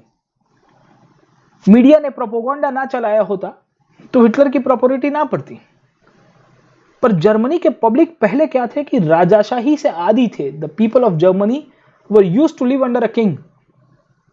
So when a brief period when democracy came to Germany, the people of Germany thought कि ये क्या डेमोक्रेसी है जहां सब लोग अपना ओपिनियन दे रहे हैं, और ओपिनियन देने के चक्कर में सरकार नहीं काम कर पा रही, और जो सरकार काम कर रही है उसने पेरिस में जाके कोरे पेपर के ऊपर साइन करके आया। हमारा राजा होता तलवार निकाल देता, बंदूक निकाल देता। तो उसके कारण क्या हो रहा है कि कंजर्वेटिव जो आइडियाज है, जो प्रो डिक्टेटरशिप की तरफ जाते हैं, जो सत्ता को अपने हाथ में कंट्रोल लेने के लिए जा रहे हैं, वो पॉपुलर हो रहे हैं। याद रखेगा, जब जब युद्ध होता है तो जो हारने वाली ताकतें होती है उसके ऊपर अपनी पब्लिक क्वेश्चन उठाती है। The people will question the losing forces कि भाई तुम युद्ध करने गए थे, तुम हार के आए, तुमको क्या मिला? What you achieved after fighting the war? Eventually you lost ना, आप हार गए ना, क्या मिला आपको? वही चीज जर्मनी के अंदर भी हो रही है। वेइमार रिपब्लिक ने तो युद्ध भी नहीं किया था। In spite of Weimar republic not fighting the war, it was accused कि आपके कारण हारे हैं, we have been lost because of you. And this is one of the reasons we find कि जो वेइमार रिपब्लिक की जो आइडिया थी, उसकी जो पूरी आइडेंटिटी हम लोग कह सकते हैं वो बन ही नहीं पाई। 1920 के 30 के बीच में हम लोग को देखने को मिल रहा है कि जर्मनी के अंदर अलग अलग प्रकार के चेंजेस आ रहे हैं। एक साइड के ऊपर वेइमार रिपब्लिक नाम की जो फोर्स है, इसने सरकार बनाई, जो जर्मन गवर्नमेंट थी। दूसरी साइड के ऊपर जर्मनी के अंदर आपको एक नई पॉलिटिकल चेंज देखने को मिलेगा जिसका नाम था स्पार्टासिस्ट लीग। क्या नाम था? स्पार्टासिस्ट लीग। याद रखिएगा, ये स्पार्टासिस्ट लीग जो है, ये रशिया के अंदर हुए बोल्शेविक रिवॉल्यूशन के कारण उससे मोटिवेट होके जर्मनी के अंदर भी कुछ वैसी क्रांति कराने की कोशिश कर रहा है। So what do we find कि 1920-30 के दशक के बीच में, in between the period of 1920 and 1930, 1920-30 के दशक के बीच में हमको एक चीज देखने को मिल रही है कि जो वेइमार रिपब्लिक करके जो नई जर्मनी की सरकार बनी, जिसने वेइमार के अंदर अपनी पार्लियामेंट बना के अपना शासन चलाने की कोशिश की, उनके सामने एक तो नाजी पार्टी का ग्रोथ हो रहा था। दूसरा, अगर आप देखोगे तो मैंने आपको स्पार्टासिस्ट लीग के बारे में बताया, जो बोल्शेविक रिवॉल्यूशन की जैसी ही क्रांति यूरोप के अंदर लाने की कोशिश कर रहा है, खास करके जर्मनी के अंदर लाने की कोशिश कर रहा है। वाइमार रिपब्लिक ऑलरेडी वीक है, वाइमार रिपब्लिक ऑलरेडी फ्रजाइल है, वाइमार रिपब्लिक प्रो डेमोक्रेसी की बात करता है, वेरस नाजिज्म कहता है कि एग्रेसिव नेशनलिज्म, वो कहता है कि मिलिट्री फर्स्ट, वो कहता है glory of Germany first. Spartacist league कहता है कि हम तो कम्युनिज्म लेके आएंगे, हम लोग को तो Soviet style of political governance करनी है जो रशिया के अंदर हो गई थी 1917-18 में, जब स्टालिन लेनिन ने किया था, हमने पढ़ा था प्रीवियस क्लास के अंदर। वैसी चीज आपको यहां पे मिलेंगी, you will find both this things. तो वाइमार गवर्नमेंट को तो समझ में नहीं आ रहा था कि हम करें तो करें क्या और बोले तो बोले क्या। एक साइड के ऊपर के हमारे सामने प्रोपोगंडा चलाया जा रहा है बाय द नाजीज कि वाइमार सरकार बिक गई है, वाइमार सरकार कोई काम की नहीं है, उसकी इकोनॉमिक कंडीशन खराब हो गई है। दूसरी साइड के ऊपर बोल्शेविक सपोर्टर्स जर्मनी के अंदर आ चुके हैं और उन्होंने जो बोल्शेविक पार्टी के रूप में जो सोवियत फॉर्म ऑफ गवर्नेंस थी वो जर्मनी के अलग अलग सरकारों के अंदर, ये हम लोग कह सकते हैं अलग अलग राज्यों में एस्टेब्लिश करने की शुरुआत की थी। There were Soviet workers and Soviet sailors who were established in many cities. We find Berlin जो है which was once upon a time the capital, वहां पे basically Soviet style of governance की शुरुआत हो गई। और इसी के कारण हमको क्या देखने को मिला कि जर्मनी के अंदर एक बहुत बड़ी एनार्की की कंडीशन हो रही है। एनार्की क्यों आ रही है? क्योंकि ऑफिशियल गवर्नमेंट आपकी वाइमार की थी, Weimar is a place in Germany. दूसरा अगर आप देखोगे तो आपको बर्लिन के अंदर Soviet style of governance establish हो रही थी, मतलब रशिया के जैसी। तो क्या हो रहा है कि हमको देखने को मिल रहा है कि वाइमार के अंदर बहुत लोग उभर के आए, डेमोक्रेट्स, कैथलिक्स, ये सब के सब उभर के आए और इन्होंने बर्लिन के अंदर जो सरकारें बनी थी, किसकी बन रही थी, स्पार्टासिस्ट की, उसके सामने लड़ाई करने की कोशिश की। एंड वी फाइंड कि वाइमार रिपब्लिक जो है उसने ये जो स्पार्टासिस्ट लीग करके जो बोल्शेविक रिवॉल्यूशन के द्वारा या उसी की आइडियोलॉजी के ऊपर जर्मनी के अंदर पैरेलल गवर्नमेंट एस्टेब्लिश करने की कोशिश की थी, उसको इन्होंने सप्रेस कर दिया with the help of veterans, मतलब जो पुराने वर्ल्ड वॉर के जो सोल्जर्स से, उनकी मदद से, जिनको फ्री कॉप्स के रूप में कहा गया।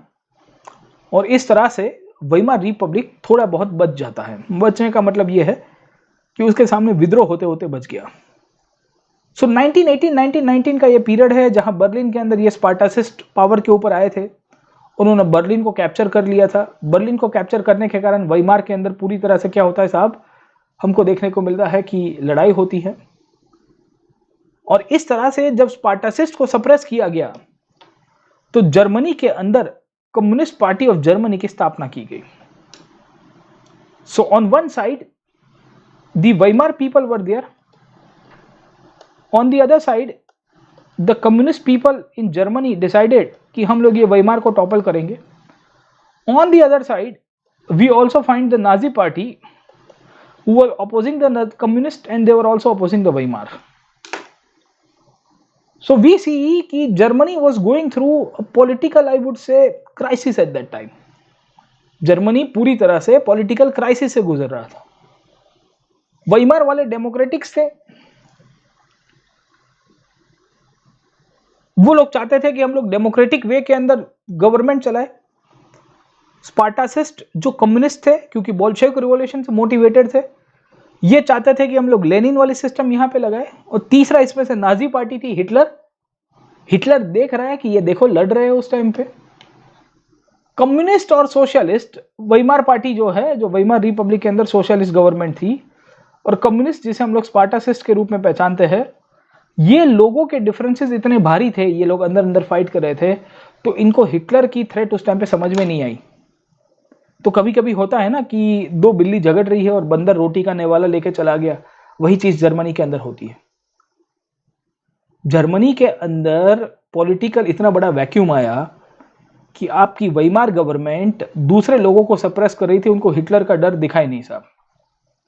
And this is one of the reasons we find कि वाइमार गवर्नमेंट उस टाइम पे जिस प्रकार की अपनी गवर्नमेंट चला रही थी वहां उन्होंने कुछ कुछ पगले ऐसे लिए, कुछ कुछ स्टेप्स ऐसे लिए, ये स्टेप्स उल्टे सुल्टे लेने के कारण भी इनका डिक्लाइन हो गया, जिसे हम लोग कहते हैं radical solutions. The government of Germany took certain steps in such a way that created the rise for Nazi party. अब ऐसा तो क्या रेडिकल सॉल्यूशंस लिए थे? तो मैंने आपको बताया कि 1920 के बाद Germany was going through a huge economic crisis. Because Germany was going through a huge economic crisis, we find Germany के अंदर जो इमीडिएट वेइमार गवर्नमेंट थी, who was fighting on one side the communist party, on the other side they were fighting with the Nazis, उनको समझ में नहीं आ रहा था कि हम करें तो करें क्या और बोले तो बोले क्या। अब इसके पीछे की कहानी क्या थी कि जब युद्ध हो रहा था तो जर्मनी के राजा ने युद्ध किया था, और जब युद्ध हो रहा था तो वो जो भी युद्ध है वो राजा ने बाहर से पैसा लोन में उठा के किया था। The king had taken the loan from the foreign countries, और बाहर के आजू बाजू के दोस्तों से। और इसके कारण जब वेइमार रिपब्लिक पावर के ऊपर आया तो उसको गोल्ड देना पड़ता है, क्योंकि पैसे तो खत्म हो गए थे। अब जर्मनी के पास गोल्ड के रिसोर्सेज जो है वो बहुत ही स्कैर्स कंडीशन में आ जाता है। The gold reserve at a German came to very scarce, बहुत ही स्कैर्स कंडीशन में आ गए। And this is one of the reasons, because of this only we see कि जर्मनी की हालत बहुत खराब हो जाती है। 1923 तक आते आते जर्मनी ने तो फ्रांस को कह दिया कि भाई हमारे पास पैसा नहीं है कि हम तुम पे एक भी रुपया दे, क्योंकि हमारे पास जो जमीन थी जहां से पैसा कमाया जा सकता था वो तो आपने ले लिया है। रर करके एक रीजन हुआ करता था, RUH, रूर कहते हैं, which was once upon a time part of the German Empire, but after the Paris Peace Treaty, Versailles की ट्रीटी हुई, उसके बाद फ्रांस ने जर्मनी का एरिया ले लिया था जहां से कोयला निकलता था। जर्मनी कहा कि पैसा नहीं है हमारे पास, तुमको कैसे देंगे। अब जर्मनी के पास पैसा नहीं था, तुमको कैसे देंगे। जर्मनी के अंदर कंडीशंस इतनी खराब हो गई थी जहां आप इनफैक्ट है ना मॉनेटरी डिक्लाइन में जा रहे हो पूरी तरह से। अब जब मॉनेटरी डिक्लाइन में जा रहे हो तो जर्मनी ने क्या किया, उसको पैसे कहीं से मैनेज करने थे, कहीं से बोरो करने थे, उसकी जगह जर्मनी ने पेपर करेंसी को प्रिंट कर दिया। मैंने आपको बताया कि जब जब आपके पास पैसे की कमी होती है, इवन आज के भारत के अंदर भी, तो सरकार कभी भी RBI को यह नहीं कहेगी कि बेटा हमारे पास 100 रुपया कम पड़ रहा है बजट में, हमको प्रिंट करके दे दो। गवर्नमेंट RBI को कहेगी या अपने सोर्सेस के द्वारा वो 100 रुपये कहीं से फाइनेंस करेगी। फाइनेंस करने का मतलब यह है कि they will try to take the money in the form of borrowing. Germany की गवर्नमेंट ने अपने पैसे को प्रिंट किया। मार्क नाम की एक करेंसी हुआ करती थी, MARK, जर्मन मार्क। ये जर्मनी के शासकों ने जब अपनी करेंसी को प्रिंट किया बड़ी मात्रा में, when they started printing the currency in a large scale, mark my words, this created excess money supply।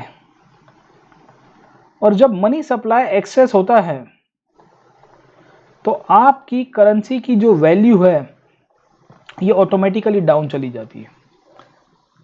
And this is one of the reasons, with too much printed money in the circulation, the value of German mark fell. In April, the US dollar was equal to 24,000 mark. In July, 3,53,000 mark. In August, 46,21,000 mark.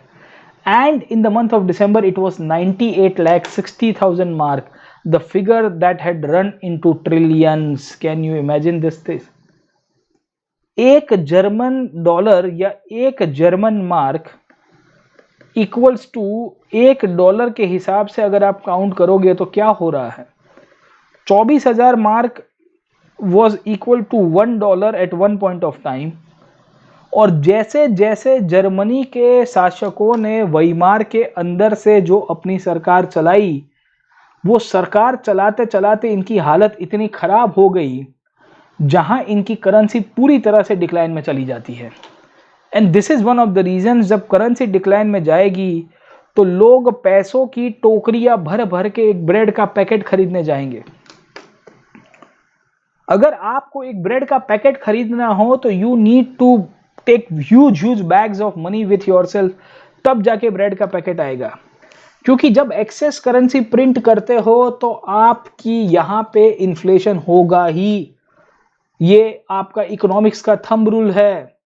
weimar सरकार already politically week थी, weimar सरकार already communist के सामने fight कर रही थी, वही weimar सरकार आर्थिक रूप से अगर आप देखोगे खस्ताहाल हो चुकी है, क्योंकि उसके पुराने राजा ने जो कांड किया था वर्ल्ड वॉर के कारण, उन सब कंडीशंस में जर्मनी के अंदर हालत इतनी खराब हो गई कि वहां लोगों को बैग का पोटला भर भर के कोई चीजें खरीदने जाना पड़ता था। हालत तो ये थी कि जब लकड़ा लेने जाते थे ना, एक लकड़े का पीस, तो एक लकड़े का पीस आपको बेसिकली अगर आप समझोगे द वुडन पीस वो लेने जाओगे तो आपको महंगा पड़ेगा, तो लोग क्या करते थे उसकी जगह पैसा जला देते थे। एक्चुअली लकड़ा जलाने का कारण पुराने टाइम के अंदर जब जर्मनी के अंदर फायरवुड के लिए यूज होता था, तो लोगों को लकड़ा इतना महंगा पड़ता था, तो they use to directly burn down the currency. बोले करेंसी को बंद कर दो, वो ज्यादा ठीक रहेगा, क्योंकि लकड़ा लेने जाओगे तो इतना टोकरी भर के, गाड़ी का डिक्की भर के, पूरा बुलेट कार्ट भर के, हॉर्स कार्ट भर के हमको उसको पैसा देंगे, तब जाके हमको 2-4 लकड़े का टुकड़ा मिलेगा। उतना पैसे का क्या करेंगे? लोग खाने में यूज करते थे आग के लिए। ये जर्मन करेंसी का यूज होता था पतंग बनाने के लिए, बच्चे पतंग बनाते थे, उससे कोई वैल्यू नहीं रही थी। ये सिचुएशन हो गई थी आपकी वाइमार सरकार के दौरान। मार्क की प्राइजेस या मार्क की जो करेंसी वैल्यू इतनी कम हो जाती है एक्सेस मनी सप्लाई के कारण, और आपके यहाँ पे इन्फ्लेशन हुआ। जब इन्फ्लेशन होता है तो एक ब्रेड का टुकड़ा लेके जाने के लिए भी आपको बहुत बड़ी मात्रा में पैसों की टोकरी लेके जानी पड़ेगी। और जर्मनी एक ऐसी सिचुएशन से पास ऑन हो रहा था जिसे हम लोग कहते हैं हाइपर इन्फ्लेशन। क्या कहते हैं? Hyper inflation. आपने शब्द सुना होगा, एक होता है इन्फ्लेशन, एक होता है स्टैगफ्लेशन, हाँ स्टैग्नेशन प्लस इन्फ्लेशन, एक होता है हाइपर इन्फ्लेशन, एक होता है गैलोपिंग इन्फ्लेशन, है ना। हाइपर इन्फ्लेशन सबसे हाईएस्ट स्टेज में होता है, ये बहुत ही हाई चलता है, 100%, 200%, 1000%, 10,000%, 1 लाख%, 5 लाख%, उस प्रकार से आपका ग्रोथ होता है इन्फ्लेशन के अंदर। जर्मनी की करेंसी खराब हो गई। अब जर्मनी की करेंसी खराब हो गई तो जर्मनी ने कहा कि हमारी करेंसी का कोई वैल्यू नहीं है, हम आपको कैसे पैसा दे पाएंगे। We are suppose to give the war build clause, we are suppose to give annual EMI of 66 million pounds per year, हमारे पास तो पैसा नहीं है। अमेरिका ने कहा कि बेटा कोई बात नहीं, तुम्हारे पास पैसा नहीं है, हम तुम्हारी मदद करते हैं। अब जर्मनी के अंदर इकोनॉमिक क्राइसिस आ रहे थे, उसको बचाने के लिए हमको देखने को मिलता है कि अमेरिका बीच में आया और अमेरिका ने एक प्लान दिया जिसका नाम है डेविस प्लान। ये डेविस प्लान के द्वारा उसने जर्मनी को थोड़ा बहुत लोन दिया और कहा कि कोई बात नहीं, तुम अपनी इकोनॉमी चलाओ, तुम्हारी इकोनॉमी की चलेगी तो यूरोप की इकोनॉमी चलेगी, क्योंकि तुम यूरोप को वापस पैसा दोगे खर्चे के लिए, और इस तरह से शासन व्यवस्था चलेगी। प्रॉब्लम यह हुआ कि जो अमेरिका ने जर्मनी को मदद की थी 1926 के आसपास, वही अमेरिका 1928 तक आते आते खुद फाइनेंशियल डिक्राइस के अंदर चला गया और ग्लोबल डिप्रेशन का शिकार हो जाता है। इन द ईयर 1928 अमेरिका के अंदर बहुत बड़ा क्राइसिस हुआ। जो अमेरिका जर्मनी को हेल्प कर रहा था टू ओवरकम, और शायद तक जर्मनी फिर से रिकवर हो जाता तो नाजी पार्टी का ग्रोथ नहीं होता, वो अमेरिका खुद ही खड्डे में चला गया। अब आपको कोई मदद करने वाला दोस्त होगा, वो दोस्त खुद बीमार हो जाए या वो दोस्त की कंडीशन ही खराब हो जाए तो आपको कौन मदद करेगा। तो होता यह है दोस्त कि 1928 तक आते आते पूरी दुनिया के अंदर इकोनॉमिक क्राइसिस की शुरुआत हुई। वाइमार रिपब्लिक जर्मनी को इकोनॉमिकली पूरी तरह से फेल कर देती है। यह वाइमार रिपब्लिक को लिए बोला जाता है कि आप पॉलिटिकली भी कुछ काम नहीं कर पाए। ऊपर से जर्मनी के अंदर कम्युनिज्म नाम की जो आइडियोलॉजी है वो ज्यादा पॉपुलर हो रही है। यह वाइमार रिपब्लिक ने वर्साई के अंदर जो पेरिस के अंदर ट्रीटी साइन की थी उसको लेके जर्मनी को पूरी तरह से क्रिपल किया गया, जर्मनी को ह्यूमिलेट किया गया, एंड नाजी पार्टी ने ब्लेम किया कि इन सब के पीछे वाइमार रिपब्लिक ही रिस्पॉन्सिबल है। तो हुआ ये कि जब आर्थिक रूप से कटोकटी आई, जब राजकीय रूप से आप कमजोर थे और कुछ ग्लोबल फैक्टर्स वहां पे कुछ ऐसी सिचुएशन क्रिएट करते हैं, ये सब सिचुएशन फाइनली हमको देखने को मिलता है कि नाजी पार्टी के ग्रोथ के पीछे रिस्पॉन्सिबल होती है। अब नाजी पार्टी का ग्रोथ कैसे होता है, हिटलर कैसे पावर के ऊपर आया, उसको हम लोग आज के क्लास के अंदर नहीं करते हैं। होपफुली हमने 1-1.5 घंटे के आसपास आपको इंट्रोडक्शन दिया है, पर ये चैप्टर का इंट्रोडक्शन देने के पीछे का कारण यही था मेरे दोस्तों, क्योंकि अगर आपको सेकेंड वर्ल्ड वॉर समझना है तो आपको हिटलर को समझना है, अगर आपको हिटलर को समझना है तो आपको नाजी पार्टी को समझना पड़ेगा, अगर आपको नाजी पार्टी को समझना है तो आपको वेइमार रिपब्लिक को समझना पड़ेगा, आपको वेइमार रिपब्लिक को समझना है तो आपको वर्साई की पीस ट्रीटी को समझना पड़ेगा, अगर आपको वर्साई की पीस ट्रीटी को समझना है आपको फर्स्ट वर्ल्ड वॉर को समझना पड़ेगा। फर्स्ट वर्ल्ड वॉर को समझोगे तब जाके आपका सेकेंड वर्ल्ड वॉर और हिटलर के रिलेशन समझ में आते हैं। और इसके लिए आज का क्लास नो डाउट एनसीईआरटी के तो बहुत आगे का मैंने आपको कराया है, क्योंकि एनसीईआरटी में तो गोल गोल करके दिया है, पर बीच बीच की जो कड़ियां है, the links which are not there in the NCERT, वो मैं आपको ब्लैक बोर्ड के द्वारा करा रहा हूँ। ठीक है, आज का क्लास यहाँ पे कंक्लूड करते हैं। और कल मेरा एक मैराथन सेशन है, tomorrow 5 PM, by the way मैं आपको बताना भूल गया था, कल 5 बजे मेरा मैराथन सेशन है, याद रखिएगा। Tomorrow I will be live in a marathon session 5 PM, art and culture current affairs के ऊपर है। ठीक है, टुमारो याद रखेगा, टुमारो 5 PM, कल 26 तारीख है, 26 of September 2020, art and culture का करंट अफेयर्स, मतलब 2020 के प्रीलिम्स को लेके है। जो करंट अपडेट्स है ना, करंट अपडेट्स, उसके ऊपर पूरी की पूरी मैंने मैराथन सेशन लिया हुआ है। मैराथन है, 3-4 घंटे 5 घंटे के आसपास करेंगे, लेट अस सी, बट ये मैराथन सेशन मैं लेने वाला हूँ कल, तो आप प्लीज़ जुड़िए हमारे साथ, please join us on the marathon session. बहुत इंटरेस्टिंगली हम लोग तैयारी करेंगे और बहुत कॉम्प्रिहेंसिव तैयारी हो पाएगी आपकी और हमारी, साथ में मिलकर हम लोग करेंगे। ठीक है, सो कल हम लोग मिलेंगे, फिर परसों हम लोग वापस वर्ल्ड हिस्ट्री शुरू करेंगे। कल के दिन थोड़ा आर्ट एंड कल्चर का करंट अपडेट्स जो है इस बार 2020 प्रीलिम्स के लिए जो दे रहे हैं उनके लिए काफ़ी हेल्पफुल हो गया है, तो अपने दोस्तों को भी बोलिएगा कि वो भी वो क्लास के लिए आ जाए, काफ़ी मज़ा आएगा। ठीक है, बाकी मेरी नई बैच के बारे में मैंने आपको बता दिया है कि अक्टूबर के स्टार्टिंग वीक में शुरू हो रही है on the Unacademy plus. Unacademy plus का अगर आपको सब्सक्रिप्शन लेना है तो please use the referral code PN Live and you will get 10% discount. अपने दोस्तों को भी बोलिएगा कि ये कोड को यूज़ करें, रेफरल कोड को। और आप मेरी प्रोफाइल को फॉलो कर सकते हो, नायक प्रतीक है मेरी profile on the Unacademy application, so that you will get all the updates and the details about the new classes that I will be launching. ठीक है, like, share and subscribe to this platform, and I'll see you in the next session. Till then, keep studying.